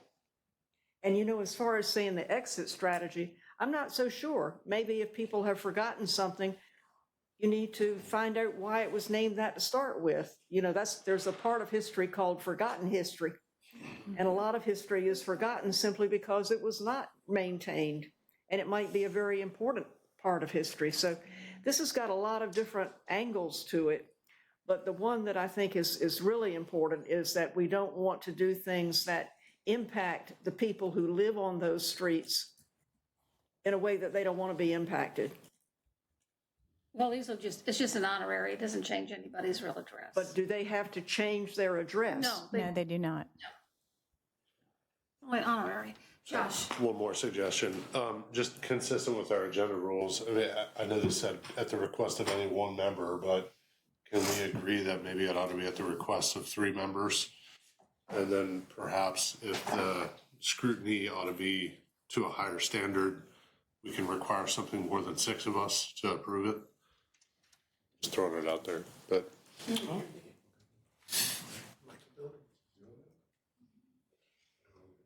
Work on it and bring something back, maybe. Is it limited to streets or is it other public facilities? I mean, I would think we would want to keep it consistent to all like public facilities, like buildings and streets and parks and stages and all the other things. Yeah, I think that's good. Vice Mayor, Yes. if council desires it, we could make it applicable to city facilities, city infrastructure like bridges and stuff like that, as well as signs. All right, Kathy, did you get enough? So Vice Mayor, Yes. I just want to recap a little bit. So go back to the slide 9. So slide 9, it sounds like if we were to bring back an amendment, the designation must be sponsored by the mayor or 3 council members in line with the agenda setting rules, or is it just 3 members? The agenda setting rules, okay. And then where do we council land on the candidates must be deceased or kind of? It sounds like that is staying in there, or is that be amended, deceased or retired? I like it. Vice Mayor, I just am just a little bit concerned about retired from a distinguished career. I want people to know, and maybe this is the only verbiage that we have currently, but I just am I'm advocating that seniors are very much a part of the workforce, and just because they retire doesn't constitute honor. Sometimes you have seniors who continue to work and they are very much honored. And so maybe that's the only wording we have, but I just want people to understand that. Maybe we can put a timeline on it, like maybe that 25 years of a distinguished career. Okay. Michael? May I just point out, though, because I feel strongly it should be in there. May I just point out that there are many other ways to recognize the contributions of an individual and or an organization. We have proclamations that are issued by the mayor, presented in the public. We have city council resolutions that are presented formally in a city council meeting, signed by every member of the city council, framed, beautiful certificate. Some people I don't know what the criteria is for the key to the city, but there's a key to the city ceremony that has occurred.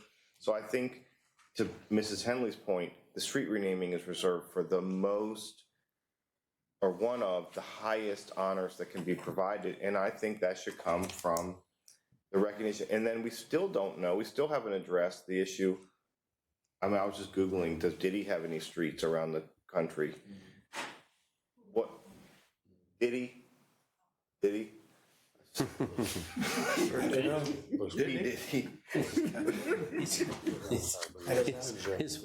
mean, it's not funny though. I mean, I guess it's the way you said just Diddy. I know he has more than that name. we should be thinking about that. Well, we had, for Amelia, example, would you like to speak? yes, I would, because I was here for Pharrell when they did the Happy. And all we did was we went to Princess Anne High School, had like a little reception.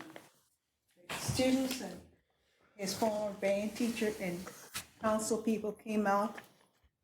Mayor Sessoms was then there, and he brought that over. I helped present the key to him. And that was it. It wasn't expensive. It wasn't a lot of stuff going on. It was a one day, typical, just one thing to give him the key and the start of the Happy song. And we kept using the Happy song for a while, like that. But that was local to, Virginia Beach, not Diddy. I'll leave that part alone.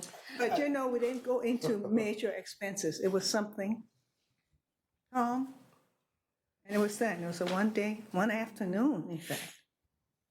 Cash? I just want to make this point clear, and I understand what you're saying, Councilman Berlucci, but I'm here to tell you that seniors, it's a different story. There's a new breed of seniors. I'm coming up, I'm 52, and so my ideal of retirement is to continue to work and still be a part of the workforce and may take some days and times with families, but it doesn't mean retirement. See, there's a different ideology of seniors from the past and seniors from present. And I think we're going to get those two generations confused. I'm of the Generation X. And so there's not retirement for me. There is, I work here, I do this, I have family, I do this, but I always want to be a part of the working class. And so I think Vice Mayor Wilson said it best about 25 years of service. I think if we coin something like that, we don't box ourselves into a corner. I understand there needs to be guidelines, but there's a new seniors in town. Anybody else?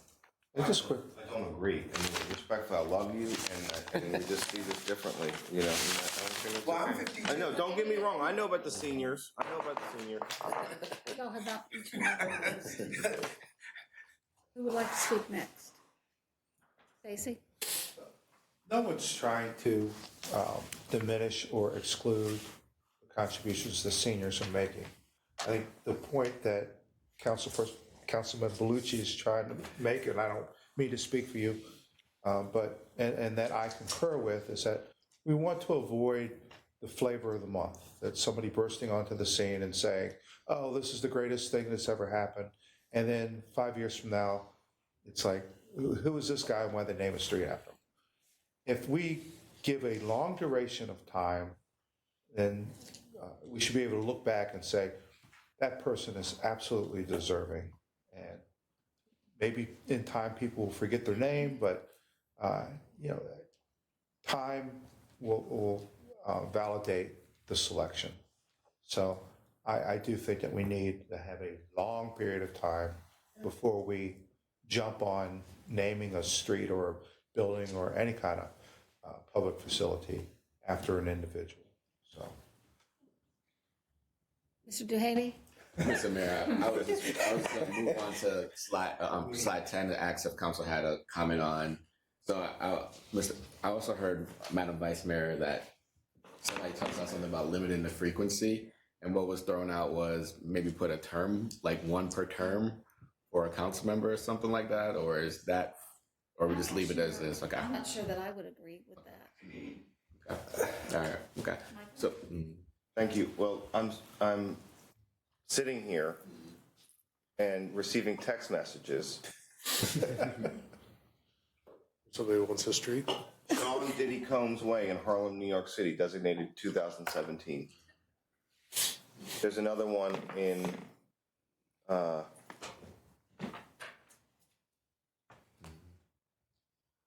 another city, Mount Vernon, New York. This is not a joke. This is very serious and concerning. And I think we need to be well aware of it. And why are we necessarily renaming streets and using public funds to install and maintain those designations when a proclamation would suffice? Proclamation is a huge honor, and so is a key to the city. And I think we have a lot of tools at our disposal. And to Councilmember Henley's point as well, what's the process for even consulting? What if someone didn't want to live on Sean Combs Way in Mount Vernon, New York? You know, even as an honorary. I know they don't want to live on it now. Hey, Mr. Mayor, I think there were a lot of things on there that we all agreed on. Yep. Can we go with the ones that we all agreed on? Yeah, and Vice Mayor, that's where I kind of got the consensus on, that we can include the items that you all agreed on and bring something forward. I think that's a good start. Yeah. Okay. Yeah. All right. Hear from the public a little bit. Okay. Yeah. All right. So, but what you all agreed on excludes the. I've got to tell you all a story, if it's okay. Back in the 50s, when everything was booming and we were building schools every year, just constantly. I mean, look at all the schools that were built and what their names were in the 50s. Frank Cox, John B. Dye, Louise Luxford. I mean, I knew these people and I know why they were named those. But we've got a lot of schools at that time that were named for these people who were very active in education at that time. Well, at that time, my dad was chairman of the school board. And at one point, somebody said, well, with all the schools, I guess you're going to have a school named after you next. He said, absolutely not. I don't want that. And from that time on, there was not I don't think there's been a school named for an individual. I think they're named for places. So you might want to go back, because we do have a time period there where we were naming everything after individuals. You might go back and say, well, was this the right thing to do, or was it better to name it something that was a place that really applies in broad way? So I couldn't help but remember that when we were talking. So, Vice Mayor, I'll take it as next step is to bring back the items where there were consensus on, and then work with the city attorney's office to draft a council policy for your review and consideration. Okay? We won't put anything on the agenda. We'll just pass it out, and you all can discuss it further. Thank you very much. So I know we want to move on, but I have a concern about that, because I think there is consensus around what we talked about. I think there's a dissenting voice here, at least one that I've heard. I haven't heard any others. And I think that those, respectfully, and I think that I would feel more comfortable not excluding an essential part of the policy that I think protects the city and also protects the citizens and prioritizes the longstanding contributions of the people who we are going to recognize with such a renaming. So I disagree with that strategy, respectfully, Vice Mayor, and I would request reconsideration. Well, Vice why Mayor. don't you put something together and pass it around, and then we can look at it again. Yeah, so this sounds to me like we've had this with other issues before. We'll put together one that contains what there was a consensus for, and then if there are items missing, somebody can ask for an alternate draft, and that alternate draft, just tell the rest of the council you've asked to have it drafted, and we'll draft and then you may have multiple versions, and then the council just has to choose one. Are we setting up for conflict when no conflict really exists? I mean, I've heard with great respect and deference, I've heard one dissenting voice.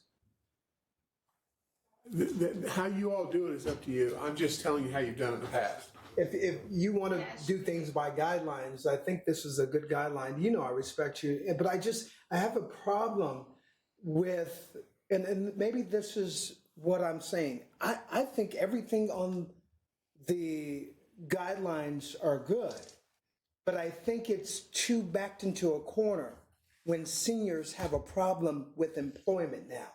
And I don't want that to be retired, then that's when we honor them. There are people who start businesses who are still working in that business, and so we can't honor them because they are still working. Maybe not with the street renaming. But what you're doing is putting seniors in a class, and I'm trying to keep you from. I resent that you. Wait. I'm just speaking. I'm not speaking. I'm just saying the wording, and that's why I led with, I think there could be a better wording than saying retired, because not all seniors are retired. And not all those who are thinking about honor will be retired. That's classifying and saying that we only want to honor those who are retired. You backed yourself into a corner. I just think that's the wrong terminology. Maybe we need to put 25 years of service, but don't put retired. That's a problem in today's society, and I stand for seniors in the workplace. Anybody else? All right, well, let's move on. What is that? City council comments. Barbara, and then Worth. I would like to ask the city manager to address the issue about the Sandbridge Road closure this morning. I think it kind of got in a lot of different areas. If you want to just address and let folks know we were aware of it and so forth. So Vice Mayor, as Councilmember Henley mentioned, around 9:30, 9:45 this morning, there was a transformer fire on a power transformer on one of the Dominion poles that led to several electrical lines going down in the road. Thus, it closed Sandbridge Road, both lanes, for about an hour. And then after Dominion was able to get on site, working with our police department, our fire department, they were able to open up one lane. So for a period of time, for about an hour, there was no way to get to a polling station to vote in Sandbridge. Once the road was open, the traffic was able to come down in one lane so folks could go down to Sandbridge and do their business, to include vote.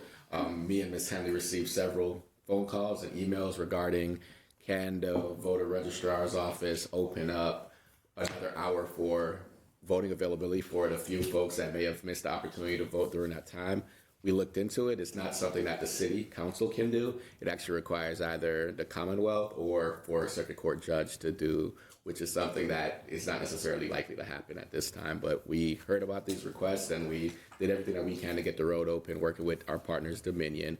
And we identified that it's not something that the city council can do as it relates to opening up a polling station for another additional hour. Worth. A strange thing to have happened and so forth, but I just want everybody to know that their concerns were looked into and so forth. And I appreciate this. You're doing everything that you all did. And when Sandbridge Road goes down, it's a strange situation having one road in for such a very large area. When it turns out to be on voting day, then it does get to be another issue. But I appreciate your checking into it. And I want to add. We gotta get Nemo. And Vice Mayor. Okay. Vice Mayor, I want to add one more thing just for clarity as well, because me and Ms. Henley talk about this every time Sandbridge Road closes.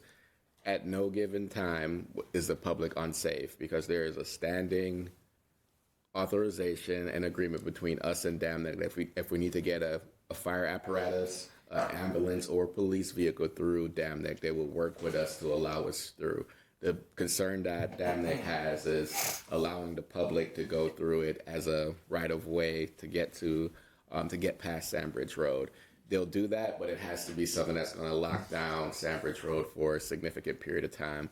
But if we ever need to get a fire apparatus or emergency medical transport or any kind of emergency vehicle in there, we do have authorization and agreement with DAMNEC to allow us to let city emergency services treat or transport people in Sandbridge. And thank you for repeating that too. That's important. It is important. Thank you. Worth? Thank you, Vice Mayor Wilson. It was a very busy weekend last weekend at the resort oceanfront with a lot of events. At the Sports Center, we had the Division II National Indoor Track and Field Championships. We had a cheerleading conference or event at the Convention Center. This weekend coming up is the Shamrock Marathon and another, a lot of big 89 mats between the Sports Center and the Convention Center.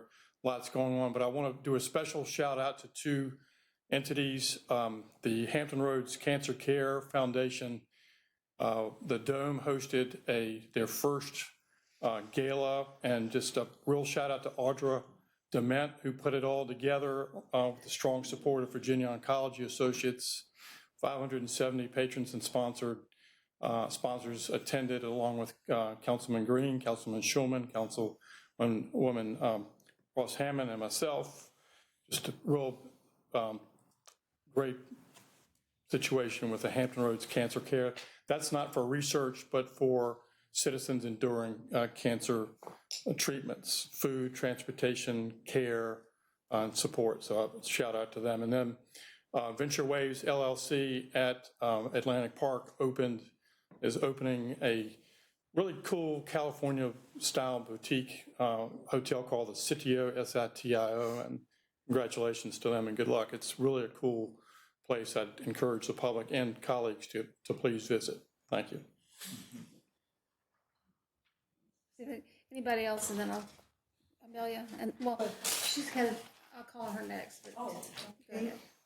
Again, piggybacking off what Councilman Remick mentioned about the oncology was it really showcased the Dome. Yeah. People who had never been there were busy talking about how wonderful this is. And so, that was good to hear. And we had one of the ladies who were featured about her life and her situation with cancer. She was right there on our table. So automatically they kept coming up, and she got hugs from all the council people. And she says, wow, I think she lives in Norfolk or Newport News. She says, that's how your council people are really warm. And so it was positive. And then two other things, I did go up over to the State Executive Council meeting and heard how much for the new government, or the one that left before, how important they feel children's services are. So lots of money, lots of this budget has been put in for this year, for the next year, for 28. And also how this year alone, we had 16,000 children, problems for health and so forth. We have something new called CHINS, which is Children in Need of Services. So that was important to hear about. Also, there he is, with the Mark Reed, Councilman Remick, myself, we are part of the BA 250. And so I brought a little surprise showing from the Ethiopian regiment. And we had someone, his name was Eric Spence, and he was an impersonator of Colonel Ty and read the proclamation. And Craig came and got some photos. So it was something just interesting for them to see, because we're doing a lot all about the revolution. But I mentioned it was important for them to see the group, the Ethiopians, who also had a major part in that. And so that was a special for that day. Everyone enjoyed having him there and reading the proclamation, all dressed like that century. Yeah, it was really nice. Thank you. Thank you. Barbara? This is the week that agriculture is recognized nationally and so forth, and always at this time, our local agricultural department or community recognizes a person for excellence in agriculture. But this year, they decided to recognize the city and the city of Virginia Beach for its support for agriculture. and it's being particularly recognized, I believe, Thursday evening. But I think the fact that they chose to recognize the city of Virginia Beach for your support of agriculture is extremely significant, and I appreciate that a lot. Josh, did you have anything? Just to chime in, I look forward, Councilman Hunley, I know a lot of us attend that Excellence in Agriculture banquet down at the 4-H, so I look forward to going down there, and I want to make sure to do that, especially given the fact the city won the award this year. I think it's fantastic. And I just want to chime in to what you said, Councilman Remick, the hotel above the wave park is just phenomenal. I would really highly encourage anybody to go check it out. There's 20 rooms. Each of them are different. Some of them cater to families, and they walk right out into a beautiful view of, 24/7, 365 surf. It's pretty neat. So, and did you have something about the? Did you want to talk? Yeah, Did you want to talk about the tents at the polling place? Yeah, there was. Yeah, and thank you for allowing me. I know there was some discussion around signs at polling places or at the voter registrar's office. And I think just some of that conversation turned from signs into tents, and whether or not tents would be something that we should or shouldn't allow at that location. I think the knee jerk was that we didn't want anything there because we didn't want them to be a distraction and competing for messaging and space. And then a couple of us, as we were kind of talking about it back and forth, we know the folks that volunteer for causes, and for each and every one of us is standing out there weeks and days on end. It might be November, but I mean, it can still be pretty hot here in Virginia Beach in November, and if it rains or if, just the elements in general kind of make it difficult, if somebody's disabled and they need to take a seat, or if they feel, winded in some way, shape, or form. So we weren't really sure what to do with all of that.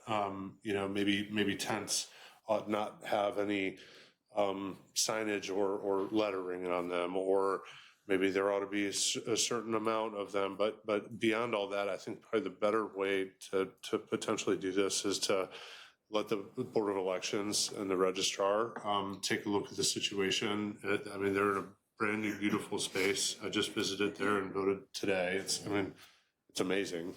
I know they're very, very happy. So since they're getting acquainted with the space and they know it better than we do over the last several months, I haven't been there.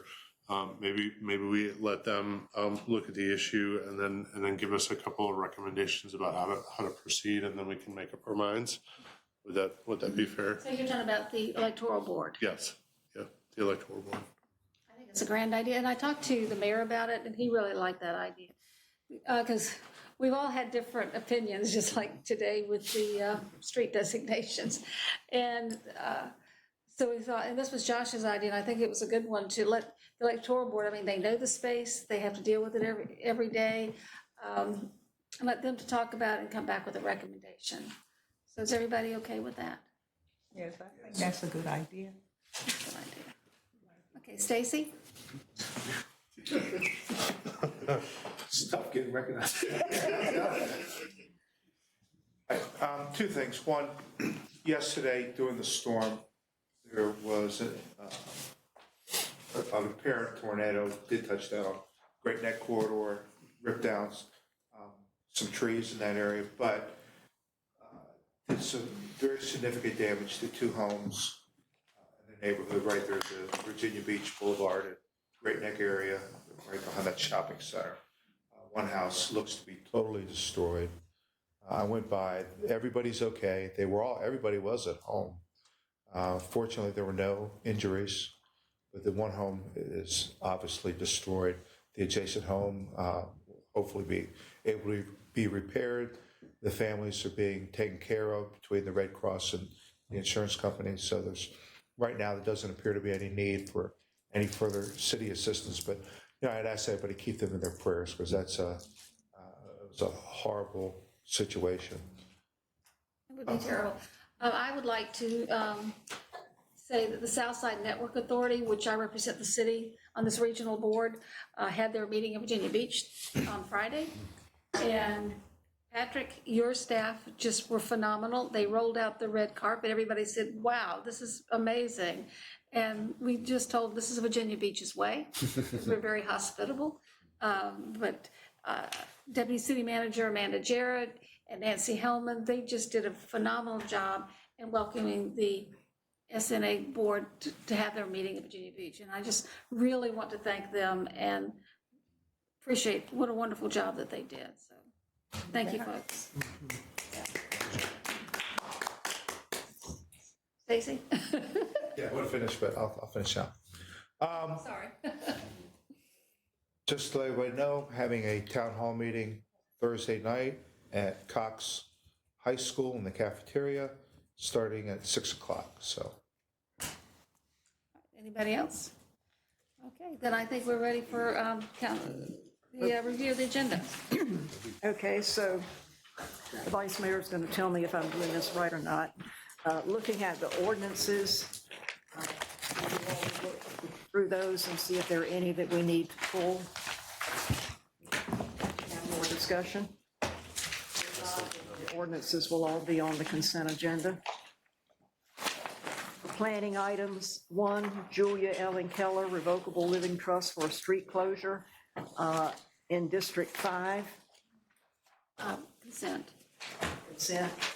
Cavalier Golf and Yacht Club. I believe we have some speakers on that, so that will have to be pulled.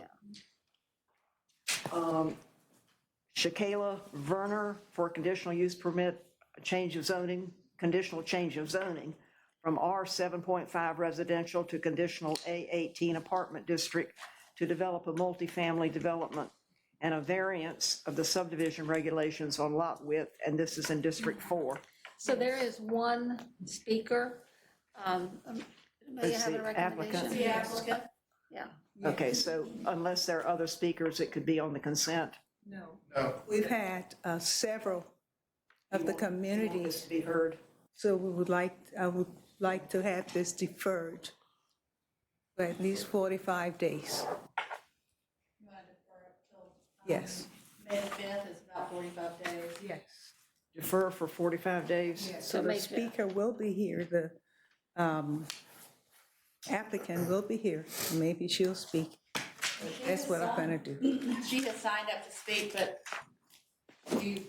Yeah, she can you go gonna ahead. defer it? Yes, it would be good for us to hear her, and then I will mention about the deference.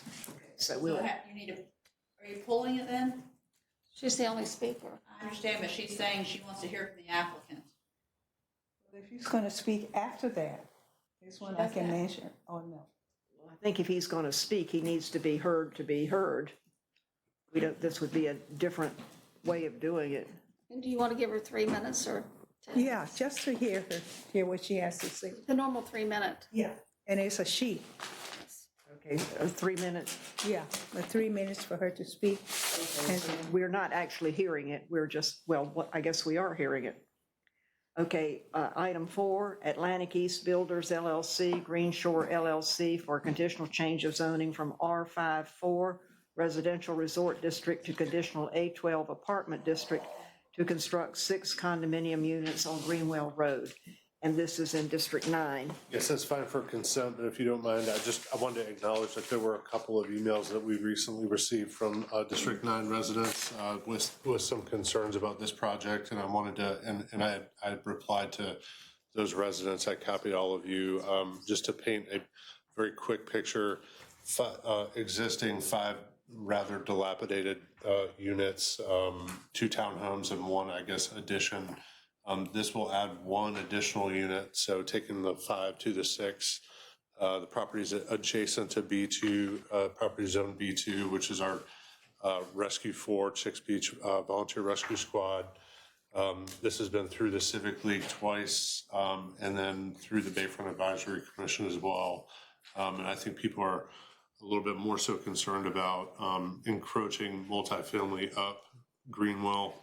This is not precedent setting in that way, just because it's A12 zoning, it's conditional on these 6 units, so, and would have to go through the planning process to ever be changed. So I did want to acknowledge that there were some folks in the neighborhood that didn't feel 110% about this project, but that we did take our time and we did it the right way.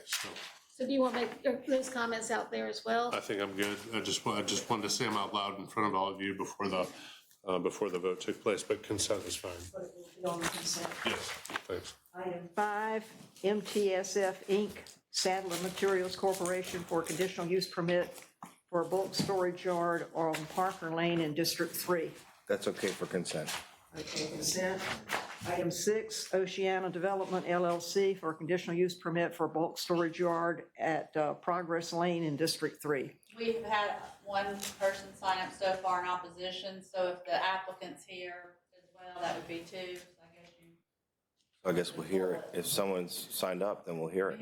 we have an opposition signed up. The applicant has not signed up yet, so when they sign up, that'll be 2. So we'll pull that, it will be heard, and will not be on consent. 7, C, The Gems LLC / Richard D. and James P. Goldstein for a conditional use permit for a bulk storage yard at Virginia Beach Boulevard in District 6. That's been withdrawn. They're asking for withdrawal. Oh, right, they have asked for withdrawal. And this is, applicant has requested it. 8, Lonnie Brown for a conditional use permit for family daycare on Baker Road in District 4. Yep, I approve. That's consent. Yeah. 9, Cosmic Cure / HLAS Holdings LLC for a conditional use permit for a tattoo parlor on Virginia Beach Boulevard in District 8. Consent? Consent. Yes. Item 10, Matt Nelson / Linda Foster Absalon revocable trust for a conditional use permit for tattoo parlor Seashore Shops in District 8. Consent? Consent, I'm not hearing, I'm sorry. Consent? 11, Vin Lee / Timberlake Shopping Center Association for a conditional use permit for a tattoo parlor on Holland Road in District 10. Consent, please. Well, we're going to be tattooed up, aren't we? 12, Justin Brown for a conditional use permit for a short-term rental on 21st Street in District 6. Consent, please. Consent. Yes. 13, There's one speaker, there is a speaker. Is it the applicant? just one. It's the applicant, so we don't need to pull that. That's the applicant, so it can be on consent. 13, Aaron Hall for a conditional use permit for a short-term rental on 22nd Street in District 6. There's one speaker. Same as applicant. Consent, please. Is that the applicant? I don't know. Yes, it's the applicant. Okay, so it can be on consent. Yes. And 14, Ray On Young. this one. Oh, I love these names. I'm not even going to try that one. Anyway, these folks want a conditional use permit. Short-term rental on 21st Street in District 6. Consent, please. Is there a You can speaker? practice between now and 6 o'clock. Do I really have to? Okay, I think that's it. So we're going to recess for now until our 6 o'clock meeting. No closed We're not going session. to do a closed session. Have our dinner. So we're only pulling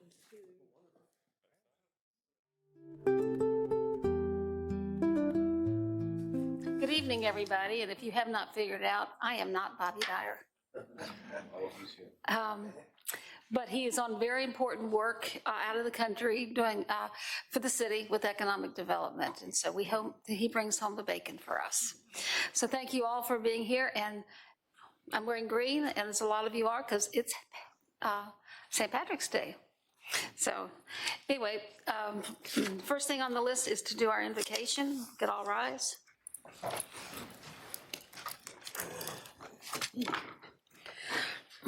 Heavenly Father, you are always with us and beside us. Be with us this evening as we consider the affairs of our great city. Give us the patience to listen, the wisdom to decide, and the strength to act. Amen. And if we could take a moment of silence to think about those that are fighting for us overseas and the men and women that protect us every day and those that have gone before us.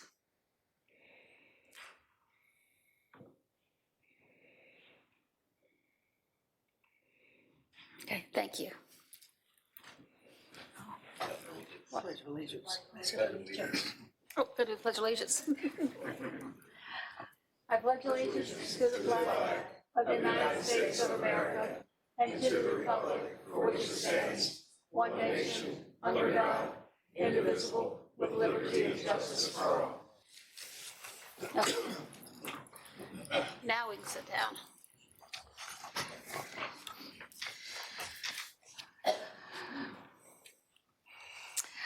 Madam Clerk, have you done the roll call? We, all present, excluding Mayor Dyer. Okay, and we want to certify the closed session? There's no certification, you didn't go to closed session. Okay.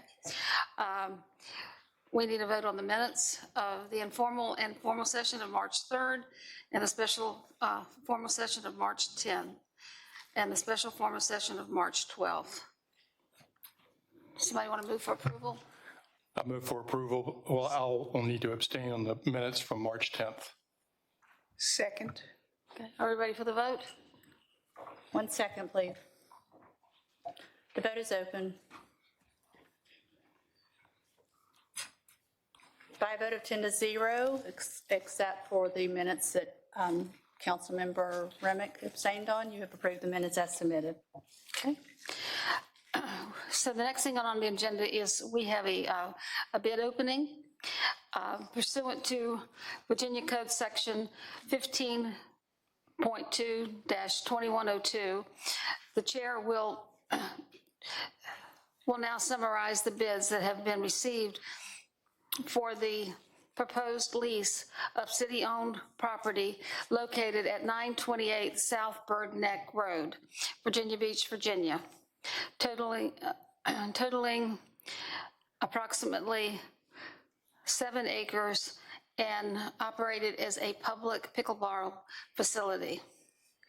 3 bids have been received as follows. Number 1 is All About Fitness, has bid 10 years term with 2 5-year renewals and a lease payment at 12% of the gross revenues and city responsible for the capital improvements. Number 2 is the Sports Facilities Companies has bid no lease terms specified, lease payment at 30% of net revenues, and city responsible for capital improvements. Number 3 is the Virginia Pickleball Classic has bid a 10-year term with 2 5-year renewals, no lease payments to the city, operator to be responsible for capital maintenance. Are there any other persons desiring to submit a bid at this time?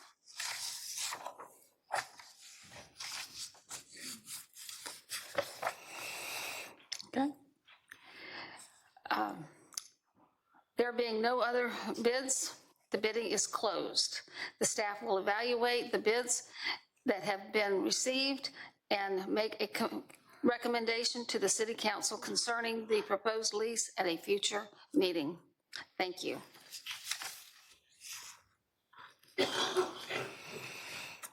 Okay. So we're now going to go to the consent agenda. Mrs. Henley. The consent agenda for ordinances. Ordinance 1, an ordinance to authorize the city manager to execute a lease for 457 plus acres of city-owned property on North Landing Road for up to 5 years with Land of Promise Farms Partnership. Item 2, an ordinance to authorize the city manager to execute a lease for 23 plus acres of city-owned property at 3180 New Bridge Road for up to 5 years with Dolly Family Farms, LLC. Ordinance 3, an ordinance to authorize the city manager to execute a lease for 69 plus acres of city-owned property at 2865 Indian River Road for up to 5 years with Dawley Family Farms LLC.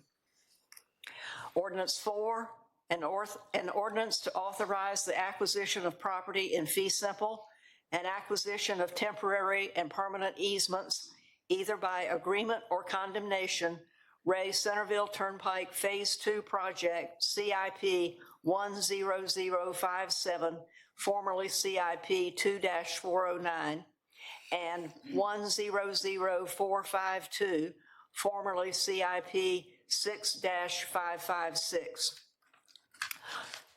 Ordinance 5, to authorize the acquisition of property in fee simple and acquisition of temporary and permanent easements, either by agreement or condemnation, regarding the Lynn Haven River Basin Ecosystem Restoration Project, Phase 2, Wetland Construction, CIP 100263.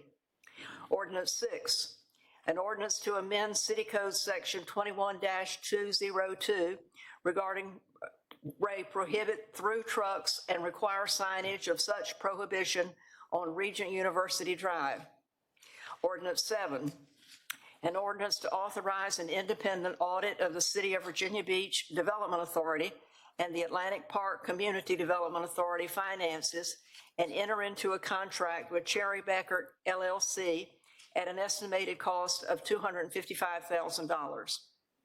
Ordinance 8, an ordinance to appropriate $6 million from the unrestricted fund balance of the Risk Management Internal Service Fund to the fiscal year 2025-26 Risk Management Internal Service Fund operating budget, Ray Unexpected Expenditures. Ordinance 9, an ordinance to appropriate $518,171 from the fund balance of the general fund to capital project number 100639, Cape Henry Lighthouse Restoration, to authorize the city manager to execute an amendment with the Association for the Preservation of Virginia Antiquities, renovations to the Cape Henry Lighthouse, and to authorize the city manager to accept a promissory note from the Association for the Preservation of Virginia Antiquities, payment obligations. Would like to open up planning. Okay, for planning items, on consent, item 1, Julia Ellen Keller Revocable Living Trust for a street closure, 15-foot wide portion of an unimproved, unnamed alley adjacent to 622 Surfside Avenue in District 5. Item 2 will be pulled. Item 3 will be pulled.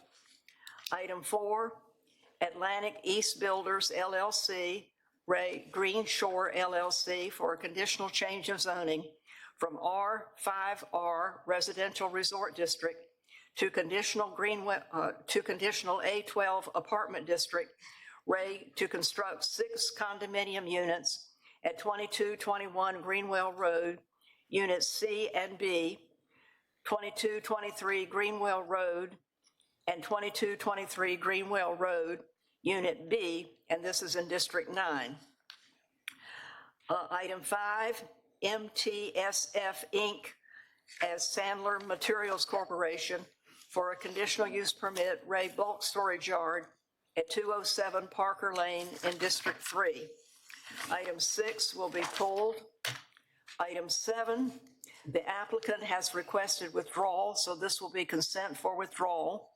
C, the Gems LLC as Richard D. and James P. Goldstein for a conditional use permit, bulk storage yard at 1361 Virginia Beach Boulevard in District 6. This was deferred from February 17th of 26. Item 8 on consent agenda, Lonnie Brown for a conditional use permit, Family Daycare Home at 677 Baker Road in District 4. Item 9, consent to approve Cosmic Cure H. Lass Holdings LLC for a conditional use permit, Tattoo Parlor at 3615 Virginia Beach Boulevard in District 8. Item 10, consent for approval, Matt Nelson and Linda Foster Absalon Revocable Trust for a conditional use permit, Ray, a tattoo parlor at 2260 Seashore Shops, SC, in District 8. Item 11, consent for approval, Van Lay / Timberlake Shopping Center Association for a conditional use permit, Ray, a tattoo parlor at 4239 Holland Road, Suite 712. This is in District 10. Item 12, also consent for approval, Justin Brown for a conditional use permit, Ray short-term rental at 428 21st Street in District 6. Item 13, consent for approval, Aaron Hall for a conditional use permit, Ray a short-term rental at 516 22nd Street, Unit 200, also District 6. Item 14, Rayapu Reddy Tama and Yothi Salin, let me try again, Yothi Salin Bindla for a conditional use permit, Ray a short-term rental at 413 21st Street in District 6, and has consent for approval. Second. May we have the vote, please? Go ahead. The vote is open. By a vote of 10-0, you have read the consent agenda as read by Councilmember Henley. Okay, I would like to read this policy for the speakers. I want to remind everyone that the City Council speaker policy that allows certain representatives, groups to speak for 10 minutes applies only to planning items. All other speakers, whether speaking individually or on behalf of a group, will have up to 3 minutes to speak on a single item. Speakers are reminded that comments during the formal session of the meeting must be limited to the subject of the item that is being considered by council at the time you are called. For items placed on the consent agenda, a speaker will have up to 3 minutes to address any single item. If a speaker wishes to address multiple consent items, the speaker will have a cumulative total of 6 minutes to address those items. Again, the speakers must limit his or her comments to the subject matter of the items that have signed up to address. Finally, I will call upon all speakers and all persons in the chambers to be civil in their discussions and decorum. Whatever views you hold and wish to express, the City Council wants to hear from you and to ensure that all viewpoints and all persons are respected. The best way to do this is for all of us to thrive for civility and respect. So I think the first item is number 2, the Cavalier Golf and Yacht Club. The first speaker is Lisa Murphy, representing the applicant.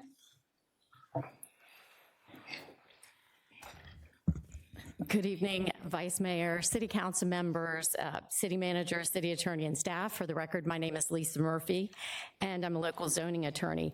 I'm here tonight on behalf of Cavalier Golf and Yacht Club. I have with me Joe Andrew, who's the General Manager and Chief Operating Officer of Cavalier Golf and Yacht Club, as well as David Butler, who's the Engineer of Record with Gallup Surveyors. Cavalier Golf and Yacht Club is seeking to modify the conditions of an existing conditional use permit that was granted back in 1997. That original conditional use permit was for outdoor recreation and a parking lot. And the reason for the modification of conditions is to expand the facility where there is currently a tennis court to create 4 covered pickleball courts and 2 uncovered pickleball courts. And that's in the manner depicted on the conceptual site plan that you have up on your screen. Pickleball, as most of you know, has rapidly risen in popularity in the last 5 years. It's driven by its accessibility and its social nature. It is one of the fastest growing sports,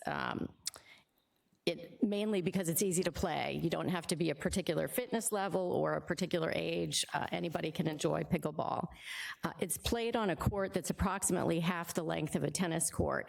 So as you'll see with the city's own tennis courts and at other clubs throughout Virginia Beach, tennis courts have been halved to create pickleball courts. In my neighborhood, the tennis courts, we have 2 tennis courts, they've been split in half to create temporary pickleball. So you've got markings on the ground, but you've got the net that can be moved around. It's something that's in tremendous demand, so as a result, the applicant has decided to repurpose and expand one of its existing tennis courts in order to, as I mentioned, create 4 covered and 2 uncovered pickleball courts. Phase 1 involves redeveloping and expanding the existing tennis court that's perpendicular to and just to the north of the 2 existing clay tennis courts, and that's where that's the red area with the X on your screen. That's where the 4 covered pickleball courts would go. The covered courts will have internal lights, but no additional outside lighting. The structure itself is approximately 33.5 feet tall, 64 feet wide, there's a picture of it on the screen, and 152 feet long. It consists of a structural steel frame with a white fabric cover. The new covered pickleball courts will look substantially similar to the renderings that are up on the screen right now. Phase 2, as I mentioned, will involve creating 2 new additional pickleball courts directly adjacent. So if you look at the area to the left of the red rectangle, that's where the 2 uncovered pickleball courts would be. On May 22nd, 2023, the applicant actually obtained a variance from the Chesapeake Bay Board in order to expand the tennis courts in that area to the left where the phase 2 pickleball courts will be. The existing fence around the tennis courts will be replaced with a new black coated chain link fence that will be approximately 6 feet tall, but it'll be shorter and taller in certain locations. Mr. Andrew did quite a bit of community outreach. Obviously, most of the neighbors are also members of the club. And as a result, I think in your staff report, it indicates that the manned hours of operation would be not all of the hours of operation. And so what he's decided to do is to go ahead and have the pickleball courts manned Monday through Sunday, 8:30 a.m. to 10 p.m. They'll have internal cameras, and as many of you know, there's a tennis building right next door. So those courts will be manned to prevent some of the concerns I think that neighbors have had about things going on there. Once the lights on the courts shut off, and that'll be no later than 11 o'clock per the conditions in the staff report, they can't be manually turned on by the members, so it's locked. So the courts will be manned, they'll be monitored, and then they'll have that automatic shut off. As the staff report indicates, in addition, a material called pickle block will be installed on the western portion of the fence that would be part of the phase 2 expansion. So that line to the left, the dark line, that's approximately 60 feet long and 10 feet high. Pickle block is a prefabricated material that comes in sheets. In this case, they'll be green. They're attached to the black coated chain link fence, and they deaden sound. That's the whole purpose for these this material. The steel and fabric structure of the covered pickleball courts will also help to deaden the sound. As I mentioned, Mr. Andrew has conducted outreach to the neighbors. The changes to the existing outdoor recreational facility with the proposed repurposing and expansion of one of the existing tennis courts to create the 4 covered pickleball courts and 2 uncovered pickleball courts are relatively minor in scope and consistent with the existing prior conditional use permit. The new pickleball courts will be operated in the same manner as the existing tennis courts and will not result in the need for any additional parking. As the staff report indicates, these non-residential uses are complementary to the existing residential and non-residential uses. Staff and the Planning Commission have recommended approval with the 10 conditions that are in your packet, and we respectfully request that you approve this application. I'm happy to stand by for questions. Question. Worth? Thank you, Vice Mayor Wilson. I have a question for you, or really Mr. Andrews, and that is, when I drove by recently, I noticed there's indoor tennis courts that are not full-time 12 months of the year, but that's a fairly large structure that covers 4 tennis courts. What's the season for that? Because those are not outdoor lights. My point here is it's a pretty good size structure that's probably larger than the structure proposed. Right, there's already a cover. Mr. Andrew, do you want to address that? Joanne, Madam Vice Mayor, Council. The answer to that question is, it is from November until April of each year for that enclosure structure, the air structure. Anybody else? Okay, thank you. I think. Oh, I'm sorry, Cash. Stacy. Councilmember Cummings. Oh, you're all the way at the end, sorry. Thank you. Pickleball is covered by the city's noise ordinance, is it not? I believe that's a Mark Stiles question. Any noise source could fall within the scope if it meets certain decibel levels at certain times as measured in designated places. So the anticipated hours of operation would not be subject to violating the noise ordinance as the city has. Right, and that's part of the reason for having them manned instead of unmanned, that they can keep track of, people getting loud and rowdy. Certainly, they don't want that to happen on the courts. The big difference between the uncovered courts and the covered, obviously, is because this has that cloth enclosure that comes down about 10 feet on the side, it'll help to dampen some of that noise that you would have if it was just exposed pickleball courts. In addition, that's the reason for putting the pickle blocks material on the western section, because one, there are houses across the fairway there, but two, that section, that phase 2 will not have the enclosure on top of it that'll deaden the noise. So that'll have the noise deadening on the side. Thank you. You're welcome. Okay, anybody else? Okay, thank you. The next speaker is David Hodgson. After Mr. Hodgson is Clara Capps.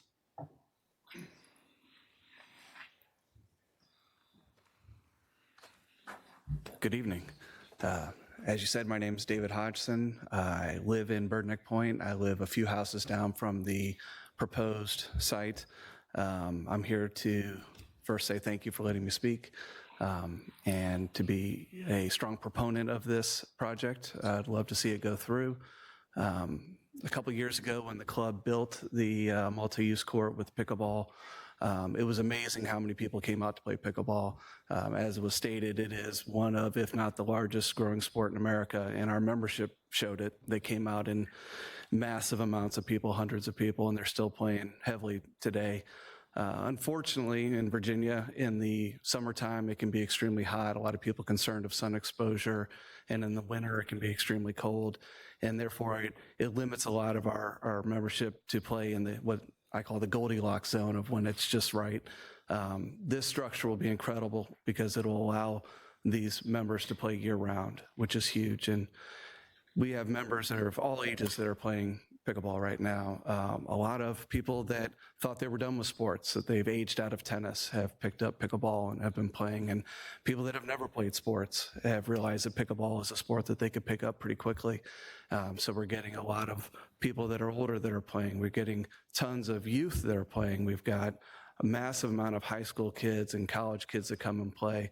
And I think it's fantastic. I'd much rather have them playing sports than wreaking havoc in the neighborhood or out partying. So it's a win for everybody to increase the amount of play that we can have at the club. And I know a lot of people are concerned about the sound of pickleball, and I'm excited as a neighbor that lives close by to have this structure built because it will reduce the amount of noise that's produced. And I actually have spoken with the manufacturer of the structure who is going to build this if it's approved, and they were adamant that this will significantly reduce the amount of noise pollution as well as the amount of light pollution by moving the stadium lights inside. So I hope you guys approve this. You're going to make hundreds and hundreds and hundreds of people very happy if you do. And thank you again for letting me speak. Thank you for coming out. The next speaker is Clara Capps. After Ms. Capps is Janet Ogren.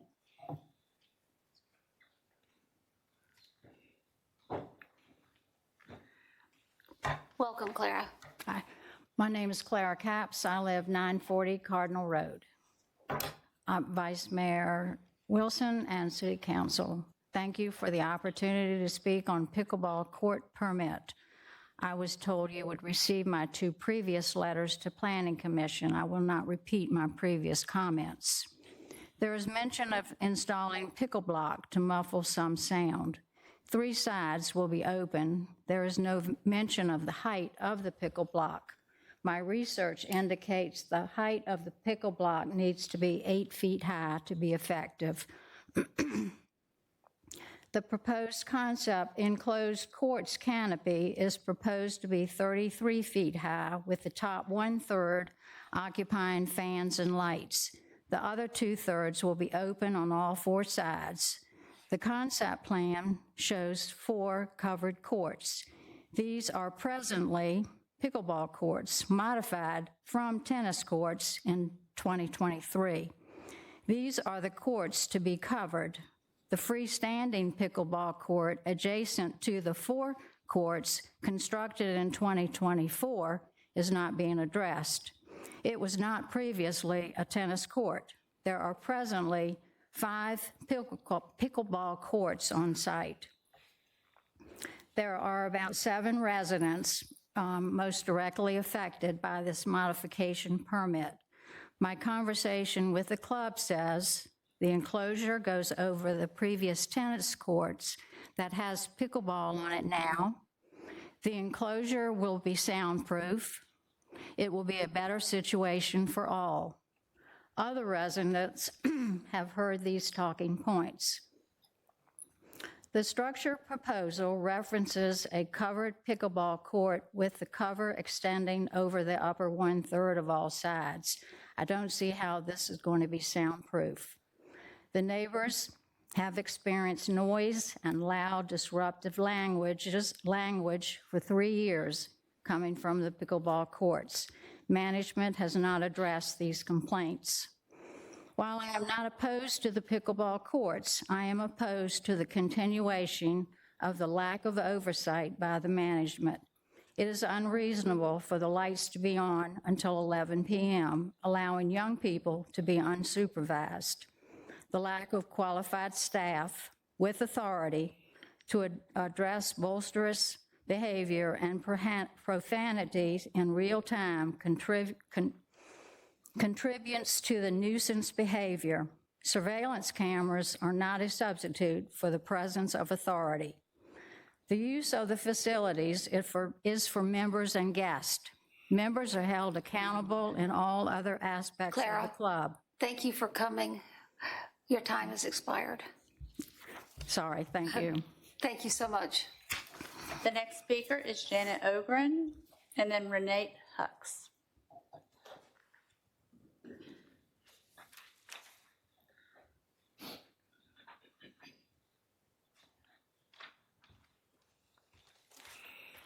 It's good to see you, Janet. Thank you for coming out. Yes, thank you. Thank you so much. Thanks to the City of Virginia Beach and all of the City Council for letting me talk today. I'd like to address what was just said by the lawyer about the pickle block. It's only 4 foot tall is all it's proposed to be, which is hardly, only on one side, which is hardly enough to address any sound abatement. My neighbor spoke that he was so glad that this facility's coming because it's going to be all year round. No, it's not heated. It's not a heated facility. I don't know why he's saying that. So why build it? But anyway, I'm Janet Ogren. My family has lived in our home, and Rosemary, I know you've lived in Bird Neck Point before. We've lived there 30 years, and we've been members of the club since 1997. A golf course pond, a tidal pond, I might add, with tons of birds and wildlife, and a cart path are all that separates us from these courts. We love and are members of the club, as are all the people that live around. But we're all a little baffled on why in the heck they would want to build this huge structure. When the club renovated the pool a few years ago, we were so happy they constructed it in a way that we do not hear the sound at the pool and other noise, other parties going on there. Even the bubble over the tennis court comes down in the summer so it doesn't obstruct anybody's view. However, this proposed pickleball roof is a whole different story. It is 34 feet high.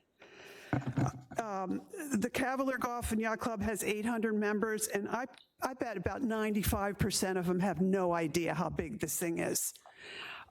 It's the size of a commercial building, and it's in a residential area. It's like a jet plane hangar. It's a blimp. It's a barn. It's huge. It's 154 feet long, 34 feet high. That's a 3-story building. And this is supposed to be built in a residential area. There's 8 houses right close in. This is obviously one of the most desirable residential areas in Virginia Beach. So, you know, we object to this monstrosity because our back deck is only 100 yards away. It's wrong to put up this tall structure. It will detract from our enjoyment of our home because it will be a big, loud eyesore. And yeah, you know, we knew something was coming, a cover. We didn't know it was going to be this big, and Joe did not tell us that. So, you know, he hasn't been informing us of the size of this thing. So to summarize, a 34-foot tall building doesn't fit in this residential area. We've done research, and buildings only need to be max 20 feet high, so we don't get it. You know, they need to go back to the drawing board. Thank you for coming out. We appreciate Yeah, and your just comments. one last thing I want to say. You all approved Pickleball Palace.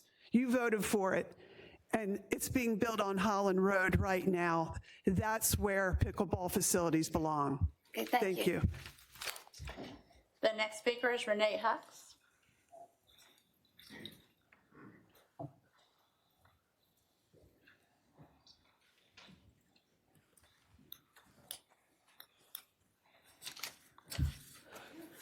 Good evening. I appreciate that you let me talk to you.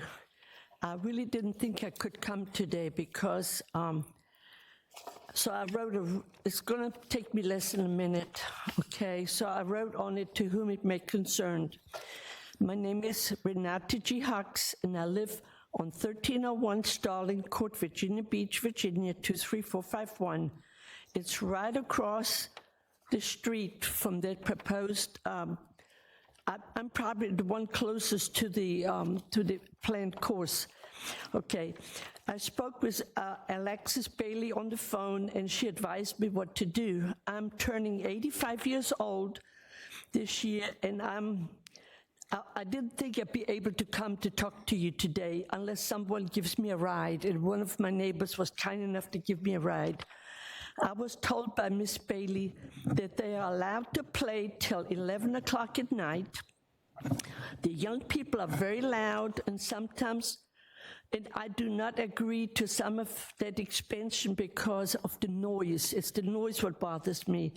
I've been recently widowed, so I have no one to speak to. My husband is gone. I've been living in Bird Neck for 15 years, and I enjoy it very much, but my street is right there in front of the club. So the other people live on the side of me. I'm right straight across to it. But anyway, you can have my letter. It's very short. I don't know, can I give this to anybody? You can give it to the clerk. Yes, thank you so much for listening to me. Thank you for coming out. That's all the speakers. Ms. Murphy, would you like to come up for rebuttal?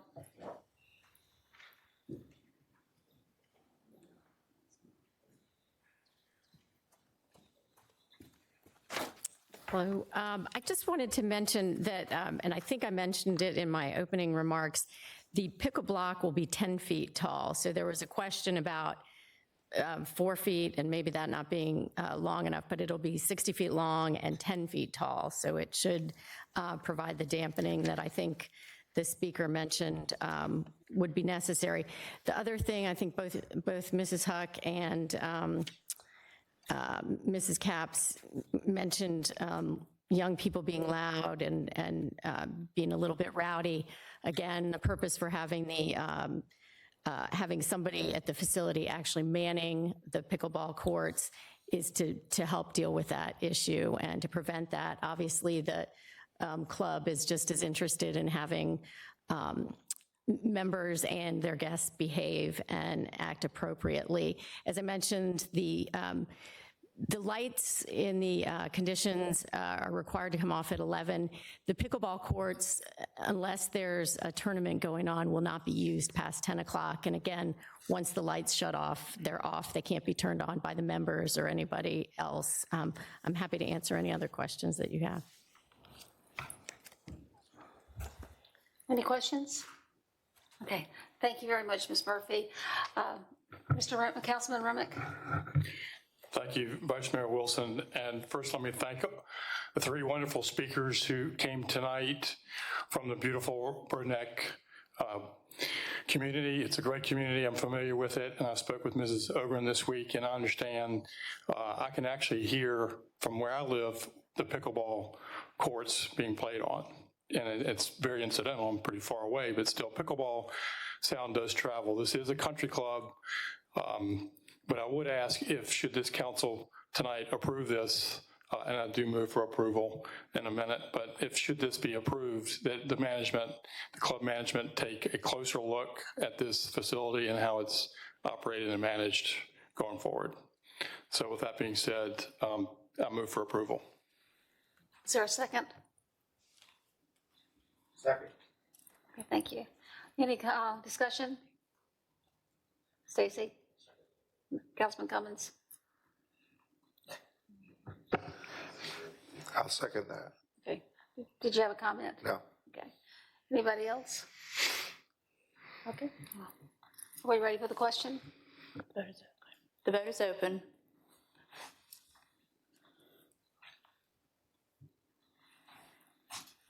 By a vote of 10-0, you've approved the application as submitted. Okay. Thank you for everybody that came out. Next, we have on the agenda number 6, the Oceana Development, LLC. I'm sorry, Vice Mayor, we have number 3 that was pulled as well. Oh, that's true. Shaquila Werner, that's in District 5. We have several speakers that have now District 4. signed up. Okay. The first speaker is Shaquila Werner, who is the applicant. After Ms. Werner will be Joseph Ricky. So since you're the applicant, you're allowed 10 minutes. Would you like to take advantage of all 10 minutes? I hope not. Okay. Vice Mayor Wilson, I will do my best to be fast but effective. You have up to 10 minutes. Then. Yes, ma'am. Thank you.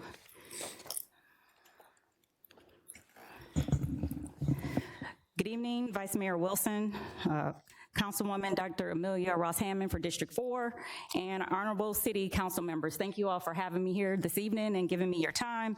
And I also want to thank you for providing a moment of silence for our service members. Thank you. Again, my name is Shaquila Werner. I am a retired naval officer who built trust in the military through leadership, responsibility, and dedication. My goal is to earn your trust and trust of the local community near the proposed development.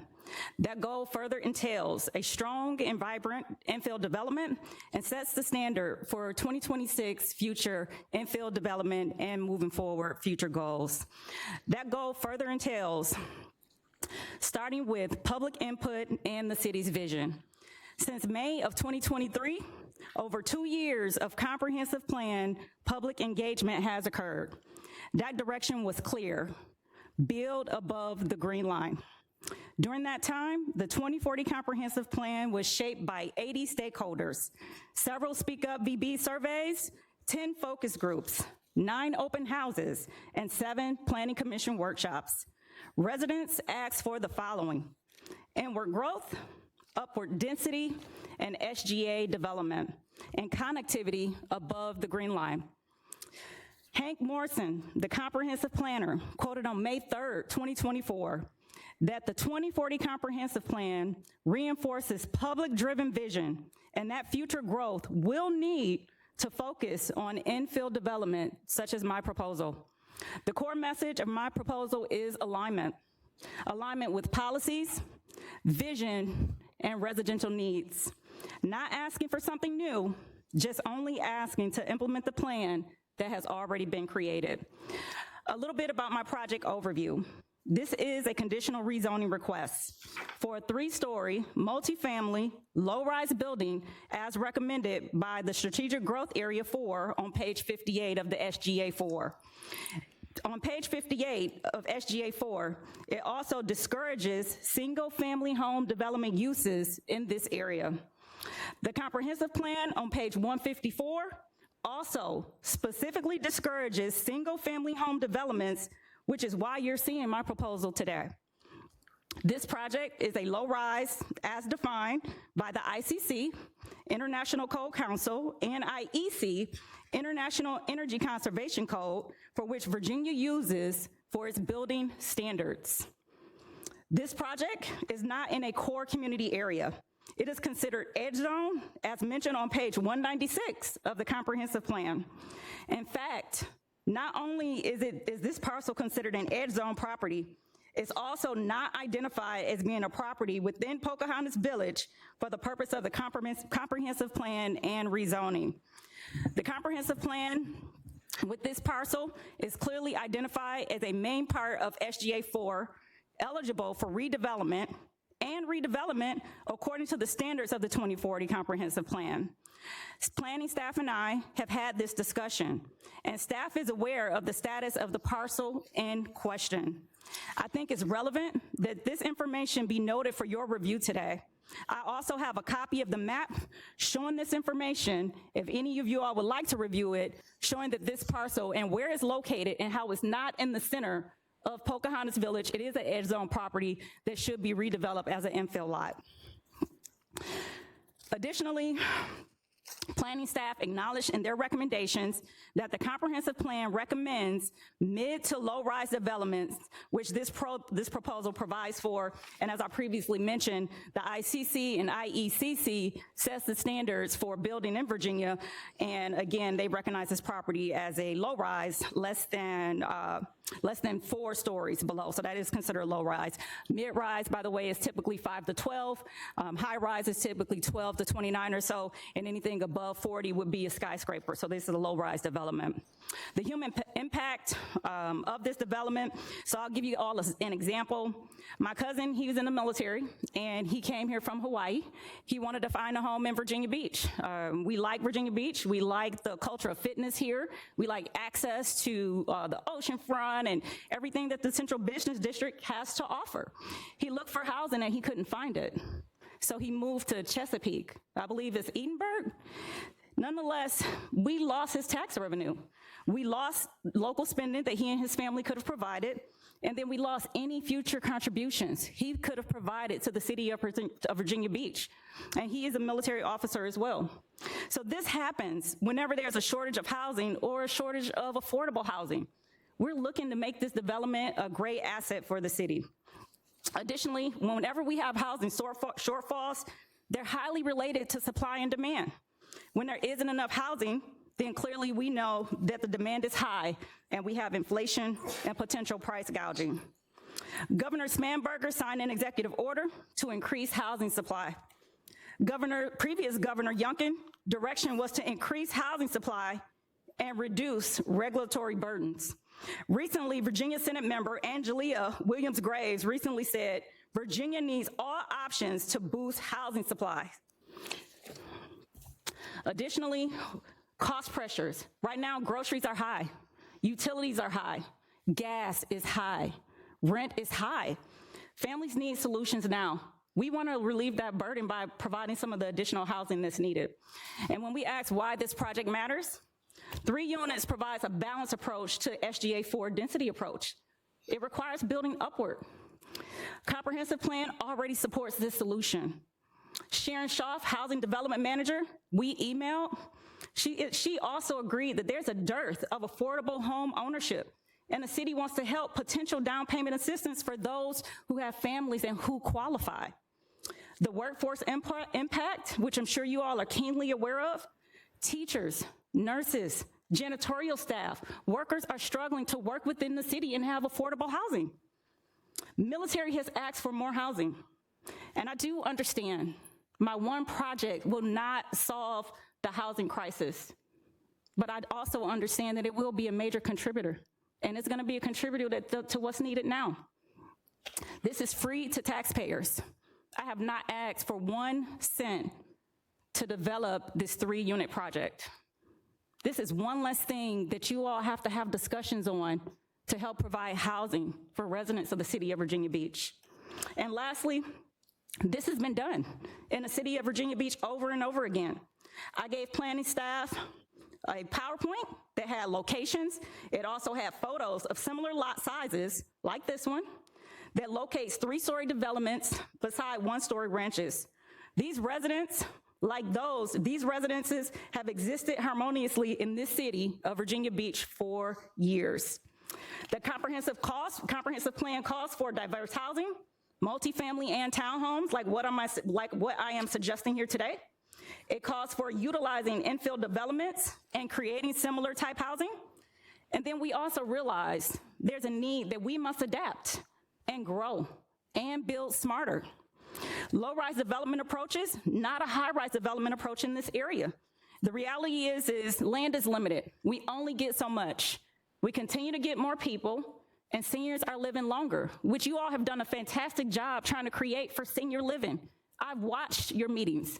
I've watched planning commission meetings. I see all of you and your passion for ensuring that you're creating the housing that's needed for our seniors, and I appreciate that. While this isn't a senior development, it's still a development for affordability for those who can afford it across all income levels. Lastly, this project advances your vision, the City Council's vision, and the vision of the many stakeholders that I previously mentioned from the comprehensive plan. It addresses being resilient and flood protection. This project will be built above the BFE, base flood elevation. It's gonna be built 28 inches above the base flood elevation. What happens is when houses are low, built to the ground, insurance companies, they actually deny insurance for homeowners. They get homeowners with low homes, they have rising premiums, and then it's risk avoidance of being insured. Sometimes they don't even get insured. This project provides safe housing, it protects those investments, and it's a future-focused design. The flood protection is critical per the comprehensive plan on pages 26 and 79. Quality of life, per the comprehensive plan, recommends providing houses with natural light, open space, balconies, livable design. This project complies with all those recommendations. It has strong connectivity. It connects to the Virginia Beach Trail Phase 1. It is 1 mile from town center. It gives residents access to jobs and parks in Mount Trashmore, all facets that are recommended by the comprehensive plan. Thank you, Ms. Verna. You will have time for a rebuttal. Okay, yes, ma'am. And that'll be after these other speakers. Yes, ma'am. Thank you so much. The next speaker is Joseph Ritchie, and then Jason Keys. Good evening. My name is Joe Ritchie. I've moved to Virginia in 1981. I purchased this home that I live at, 4880 Euclid Road, in 1992. Got married in a church that's on Euclid Road right in front of my home. I live on Euclid. I've seen and heard the stories of our community in Pocahontas. Single-story homes, 18 feet tall. This property that this developer would like to put in is 33 feet tall. There's 5 feet on each side of the property, maybe 7 feet. In the back, it's maybe 10 or 15. 2 cars take up the entire width of the unit that they're putting in. This plan is great, but it's like a square box in a idyllic American community. Ranch houses. The house that was built on that land was the model home for that community. It's not outside of it, it's in it. It's the 4th or 5th house down the road. The end of my road past my house floods. We do not have a retention pond within the Pocahontas community. We have a water problem. You have it, you've had it over in where we just developed over there at Bow Creek. We're gonna have it in Virginia Beach, in my community, in Pocahontas.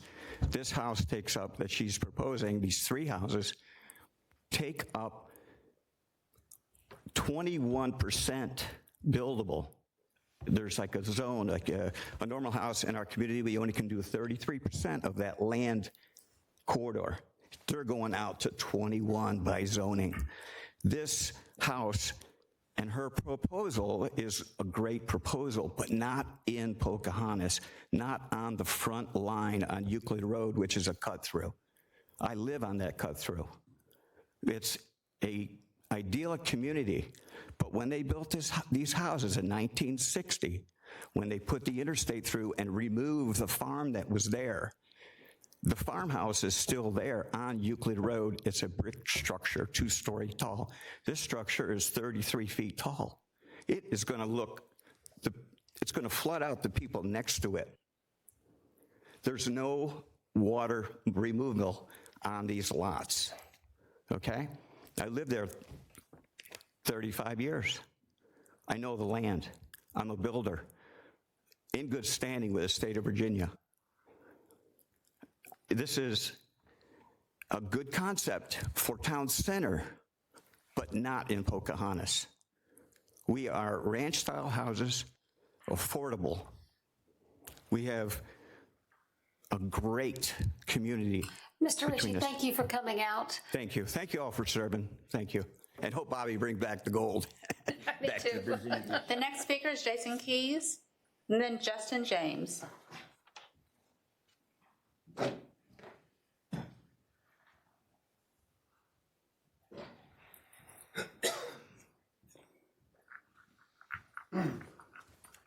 Good evening. Good evening. My name is Jason Keys, and my family and I, we reside at 4909 Euclid Road, which is located 2 houses down and across the street from the property in question. And sorry, I'm reading all this. My primary concern is that approving this request could set a precedent allowing future developers and investors to bypass established community standards, and this could ultimately alter the essential character of our neighborhood, particularly since the proposed structure would be inconsistent with the existing homes and would stand out as the only triplex in the area. Additionally, I do not see any evidence of a true hardship on this lot that would prevent the construction of a single-family home. It appears that the proposed triplex is driven more by a financial investment and interest rather than a necessity due to the property's limitations. For these reasons, I respectfully argue that you consider the long-term impact on our neighborhood before granting this exception. Thank you for your time. Thank you for coming out, Mr. Keys. Next speaker is Justin James, and then Maureen Thomas.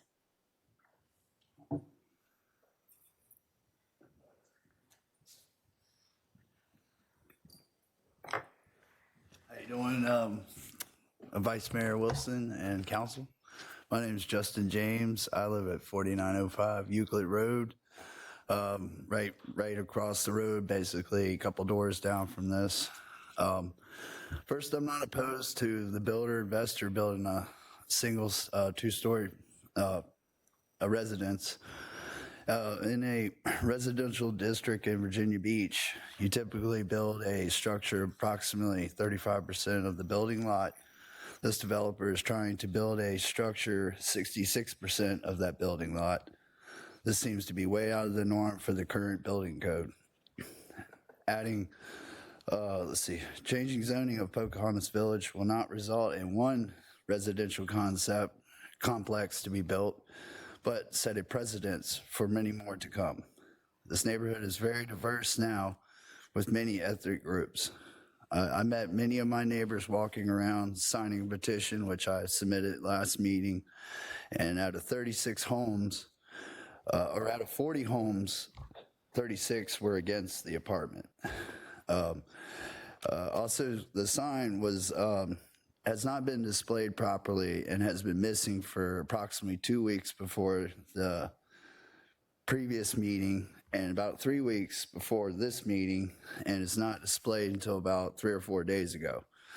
I feel like that was intentionally taken down so no one would come. The builder touched now, on tax rates last time. Yes, they have gone down a little bit in the last couple of years per $100, but my particular house has gone up $250 this year, extra in taxes. So I don't see how that it makes it that much more affordable. And she wants to add 3 apartment units with 6 vehicles, going to add more traffic to a very busy road that is difficult to pull out and in your driveway during the morning and evening hours. And I respect y'all. Thank you. That's all I have to say, ma'am. Thank you for coming out. Yes, ma'am. The next speaker is Maureen Thomas.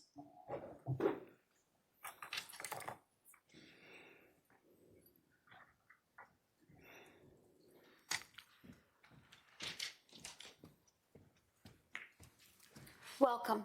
Thank you. Good evening to everyone. So my name is Maureen Thomas, and I've been a resident for 21 years. I live at 4913 Euclid Road, right across the street. I did have the opportunity to meet the developer about a year ago while I was outside cooking on my grill, and she had proposed what she would like to do. And I had informed her that I thought it was a non-conforming use and maybe she should speak with the city. The biggest issue that I have with this is that I do look at the hardship. If there is any unique hardship to the lot, this is a 1/4 of an acre lot that we're talking about putting a 3-story at this magnitude is totally out of character for the rest of the homes in the neighborhood. The size of it also is a safety issue. The size of this building and the sizes of the 2 adjacent properties to it, when these people are going to, for ingress and egress back out of this property, I don't know if they're even going to have clear visibility when they do that because of the magnitude and the size of the triplex. I'm not opposed to building something there that would be a single family. Most of the time, these structures are built. If you go down Bonnie Road, you'll see it was a smaller neighborhood. Pocahontas has 354 homes. The Bonnie Road, where it was a 20-foot wide, 3-story, single-family home, they cleared out all of the brick ranches and they built those houses, which are like row houses there. Those lots are much larger. This is a 1/4 of an acre. This property that she is proposing is going to encompass a majority of the lot. Road is very busy. It is a cut-through road. My house sits back probably 50 feet, and I have done an addition that I had approved with the city. It is still going on, but I stayed within those means of the lot, and my lot is about a 1/2 acre. So I definitely have a concern. I've lived there 21 years. My mailbox was wiped out 1 month ago from someone that came by speeding. He also wiped out my neighbor's fence, drove into the yard. That neighbor is not here. The fence is still damaged. He hasn't repaired the wooden fence, and he fled the scene. By the time I heard the boom, walked outside, he backed up very quickly, and I could hear tires going down the road. So it is a dangerous road. Safety would be an issue if you're going to have 6 cars parking and going in and out. We know they're going to have guests that would come in, so that could be another 3rd car per unit. It's 3 units. The size and the magnitude of this is large for a 1/4 acre lot. And that's Ms. all. Thomas, thank you for coming out. Thank you. Ms. Verner, would you like to come up for rebuttal?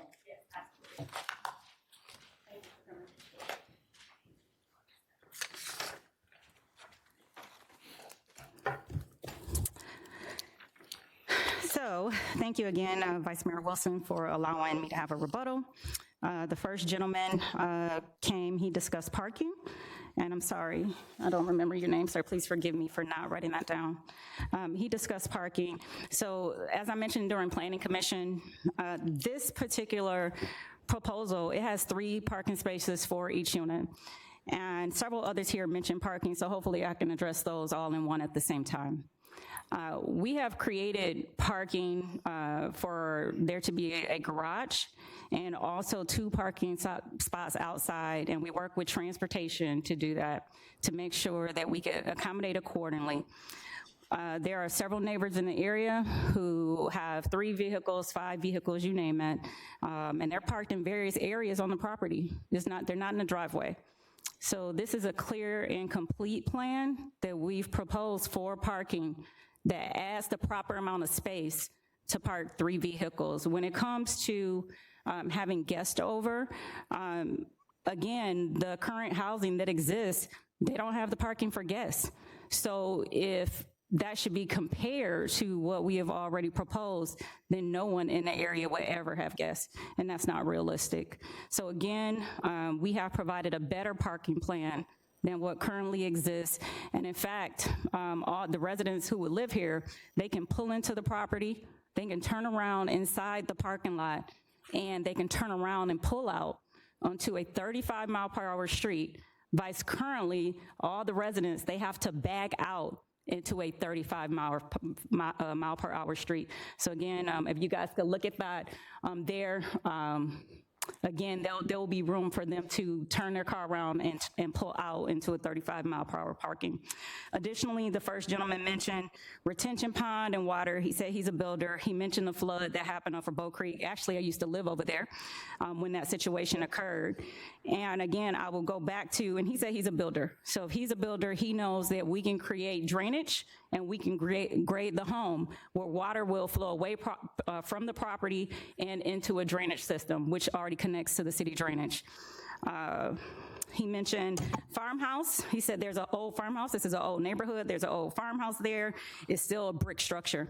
So what I would say is that we all live here in the city of Virginia Beach. We live here for a reason. We enjoy it for a reason. Either we grew up here or we love what it has become. Before Town Center, Central Business District was what it was, you know, which was trees and brush, things like that. We get the Armada Hofflers to come and build. We get the Napolitanos to come and build in Town Center. And that's why it is what it is today. Because somebody had a vision.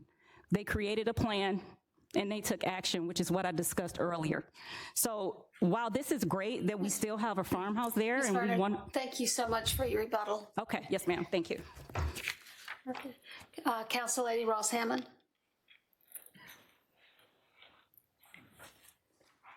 I want to thank both groups for coming up and expressing what they felt, their opposition, as well as the applicant sharing her views on this.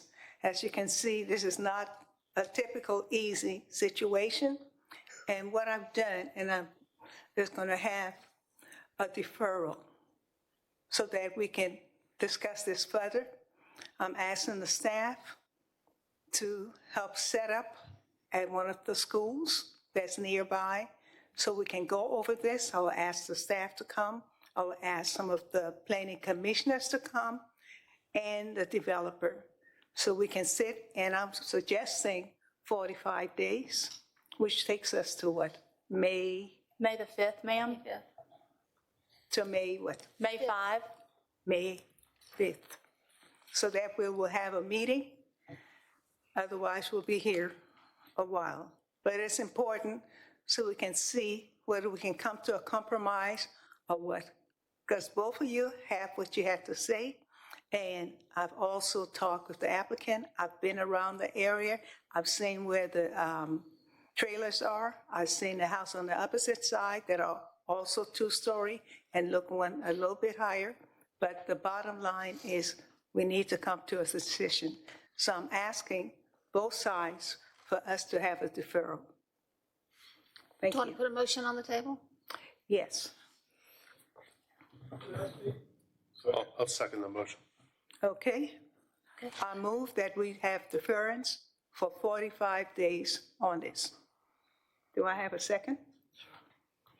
Yes, second. Okay. Mr. Cummings, Councilman Cummings wanted to speak. I do. I just have a question or a comment for the applicant, so if you can come back up.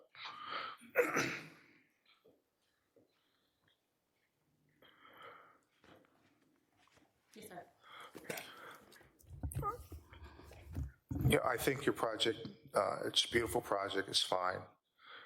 My concern is that the zoning that you're asking for calls for at least 20,000 square feet, and you have about 7,700 square feet. It calls for 50% build out. You're asking for 66% build out. So in the time that you have between now and May 5th, I would ask you to, address that issue so that when you come back, you can answer that question directly as to why, we should consider such a large variance for your project. I have addressed it once, sir, Mr. Cummings, and I will readdress it within that time frame, Dr. Ross Hammond. Basically, we wouldn't have requested a variance. We would have just submitted a proposal for commercial A12 or A18, but particularly A12 for townhomes, and we would have been within the lot coverage per the zoning ordinance. The only reason why we use this proposal is because we talked to transportation, and they wanted to make sure that we had accurate parking. And we ended up doing that. It took a lot more of the land, but it exceeded the parking standards. Okay, so if you can just address that with your neighbors and with the Councilwoman Ross Ammons and the Planning Commission, whoever's going to be at that meeting, so that when we get back here, we'll all be on the same sheet of music. Absolutely, will do. Thank you for that. Thank you. All right, thank you. Thank you all. Have a wonderful evening. Thank you. Anyone else? Stay right there. Can I? Yes, please. I want to thank you. You don't live in my district, yet you took the time to call and meet with me, and that was important. And so I want to thank you for your courage. I want to thank you for your professionalism. And I'm thankful that you have a wonderful council member who is considerate of all sides, and that's why this has taken place in a very fair and balanced way. But I just want to say, from a council member that's outside of the district, you care about the constituents outside of where you live at, and so that means something to me. Thank you. Thank you, sir. Thank you. And I'd like to say I enjoyed meeting with you, and I was very impressed with you, with your background and your history and your ambition to do well. And I think this will be a great opportunity to sit down with the neighbors and hopefully work some things out. But thank you very much. Yes, ma'am. Thank you. Thank you, everyone.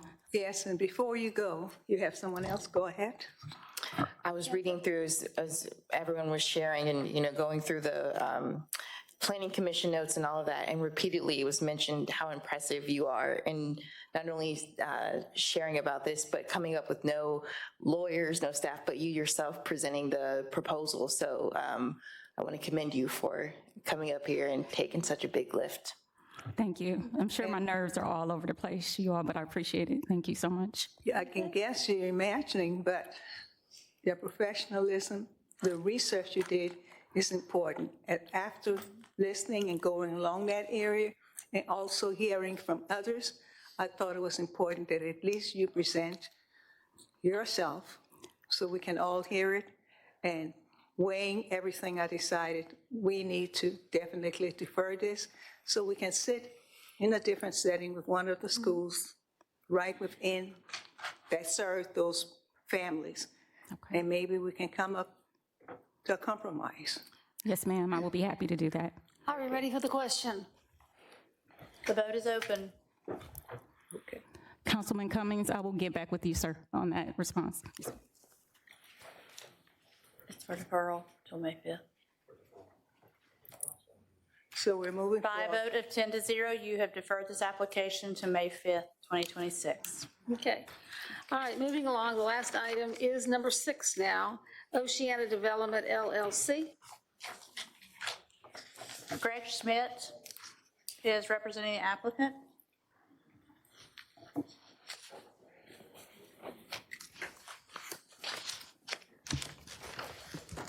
Vice Mayor Wilson, members of council, my name is Greg Schmidt with Kimley Horn. We are a local civil engineering consulting firm located at 4525 Main Street in Virginia Beach. Today I'm here requesting a conditional use permit for a bulk outdoor storage yard. I think historically bulk outdoor storage yard comes with a pretty negative connotation because it covers a wide range of potential. This particular project is to support a local site civil contractor that is looking to grow and expand within Virginia Beach. They've been in Virginia Beach for almost 15 years. This particular outdoor storage yard that we are requesting the use permit for is intended to have temporary storage of construction materials such as sewer pipe, water pipe, storm drainage structures, and some of the equipment overnight while it's not needed at the construction site. And then the storage materials will be taken to construction sites where they'll be installed. So this is just temporary storage of those materials until such time that they're needed on the construction site. This particular development, we spent a lot of time in kind of trying to massage the layout to facilitate the needs of the tenant, but also to be respectful to the neighbors. There are 3 neighborhoods that back up to the property, the subject property, and we work to locate the use that we are here requesting the use permit for as far as possible from those residential units. The actual building piece in the parking lot is by right in the I-1 zoning district. That part of the development is located in the area of the property that is feasible for that.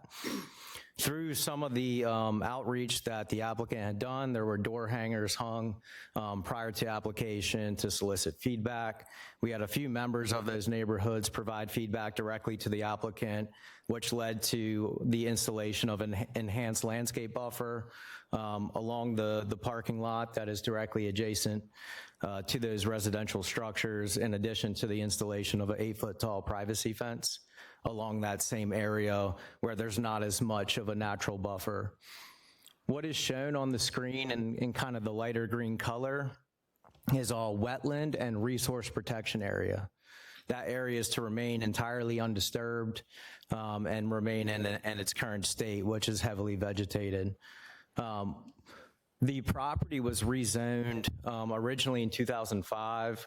One of the proffers for that was related to the Nottingham Estates neighborhood, which is the neighborhood farthest to the bottom of the screen here. There was a 100-foot buffer requirement. The nearest portion of the outdoor storage yard to that neighborhood is over 2 times what was proffered at 200 feet. This particular tenant that we are looking to design and build this facility for is a growing site civil contractor. And you might think, oh, that's a lot of labor type jobs. It's not as meaningful. But the reality of what a large site civil contractor, we are talking about jobs for project accountants, site superintendents, project engineers, and all the support staff that come along with running a business such as that. So we have been trying to keep them in Virginia Beach. This is a parcel that was available to them to be able to develop this property. And with that, I would request that we respectfully approve the conditional use permit application. I'll stand by for questions. Any questions? Okay. Any other speakers? We have another speaker, yes. Thank you. Martin Dorn.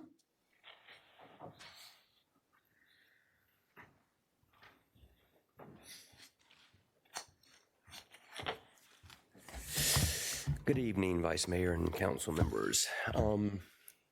I live in 2452 Bullock Trail. I've been there for 15 years, and I bought the property.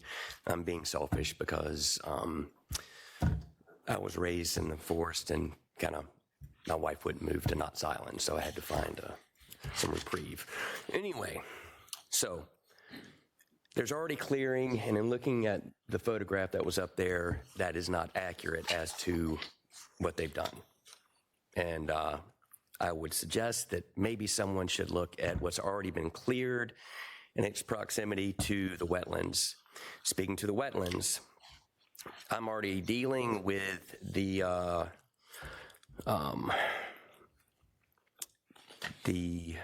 industrial park that's on the other side of that neighborhood, which those people are going to now be surrounded by industrial parks.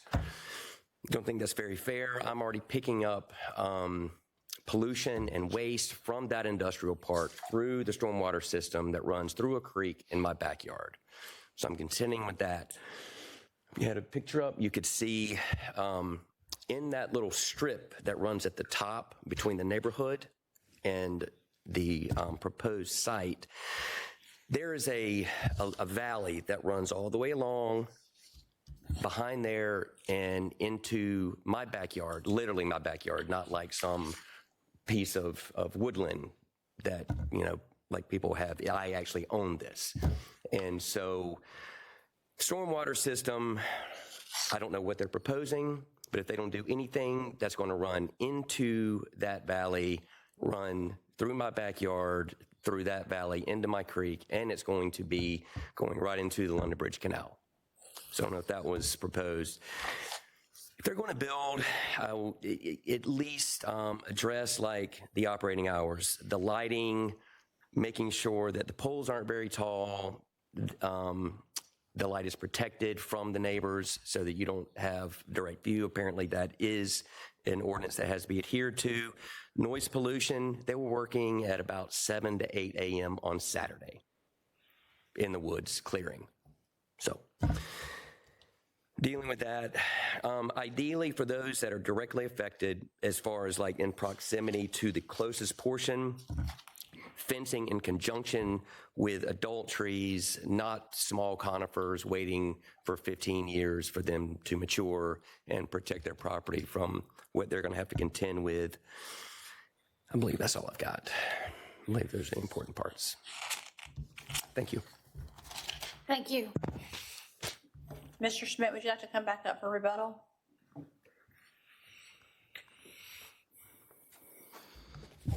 I do want to address a few points, and I'm not aware of any clearing that's currently going on this particular parcel. So there's been a construction plan submitted, but there's not been any active permits issued. So there should not be any clearing. Last time I was out there a couple weeks ago, there was no clearing going on. Related to the lighting, there is an ordinance that we are required to comply with in addition to a condition as part of the conditional use permit that limits the light pole heights to 14 feet in proximity to the residential units. So we will be conforming with that condition as part of the use permit and the city's site plan review. Related to drainage and pollution, the entirety of the site, the parking area will be surrounded with curb and gutter to collect any on-site runoff from the proposed development. The outdoor storage yard itself has been graded. We've manipulated the earth so that the boundary is the highest portion and everything drains to the middle of the outdoor storage yard where it is collected in a storm drain system and conveyed to the downstream stormwater retention basin, stormwater pond. So any of that treatment, any runoff from the developed portion of the property will be going to an existing stormwater retention pond as it was planned to do when the industrial park was developed originally. With that, I'll answer any questions you all may have. Any questions? Okay, thank you. Thank you, ma'am. Councilman Bellucci. Thank you, Vice Mayor.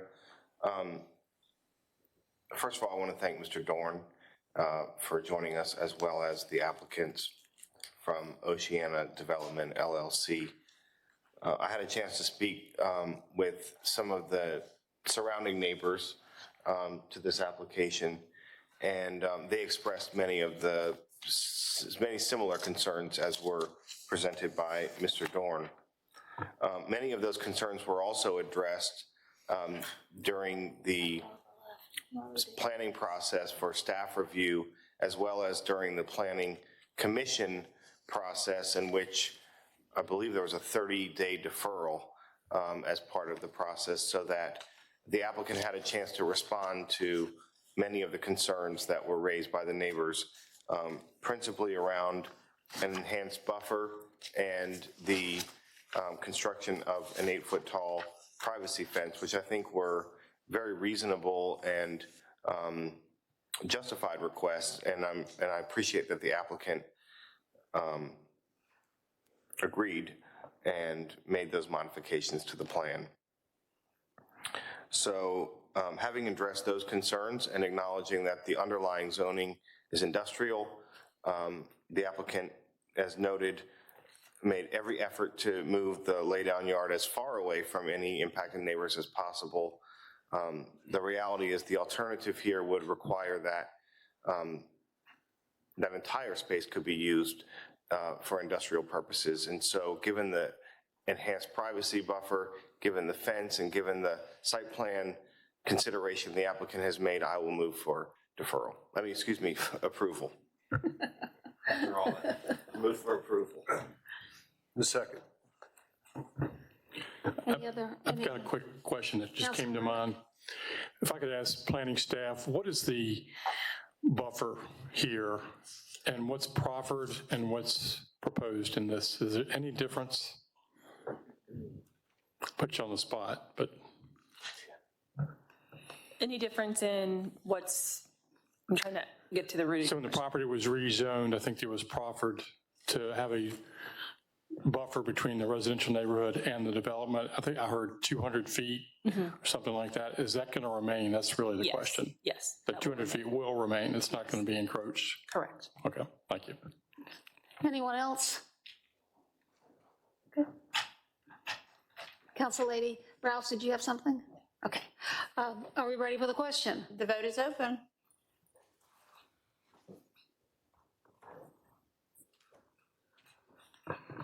Councilmember Henley? She left. Oh, no. By a vote of 9-0, you've approved the application. Can you make her absent? So that's the last item we had to hear, and so Council Lady Ross Hammond, would you mind reading the appointments? Yes, thank you. The City Council appointments for March 17, 2026.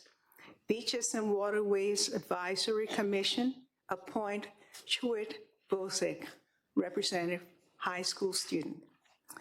Community Policy and Management Team, reappoint Maya Bold, representing private child and family provider. The Independent Citizens Review Board, reappoint Paulette Diaz-Reed and Thomas Lewis. And the Virginia Beach, Virginia 250 Committee, appoint Michael Cloud Butler as tribal representative. That's it. Okay, is there any, we want to move for approval? So moved. The vote is open.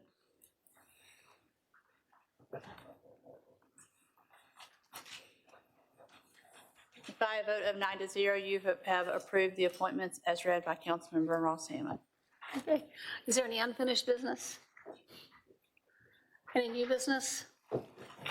Well, wishing everybody what's left of this St. Patrick's Day. Have a good night.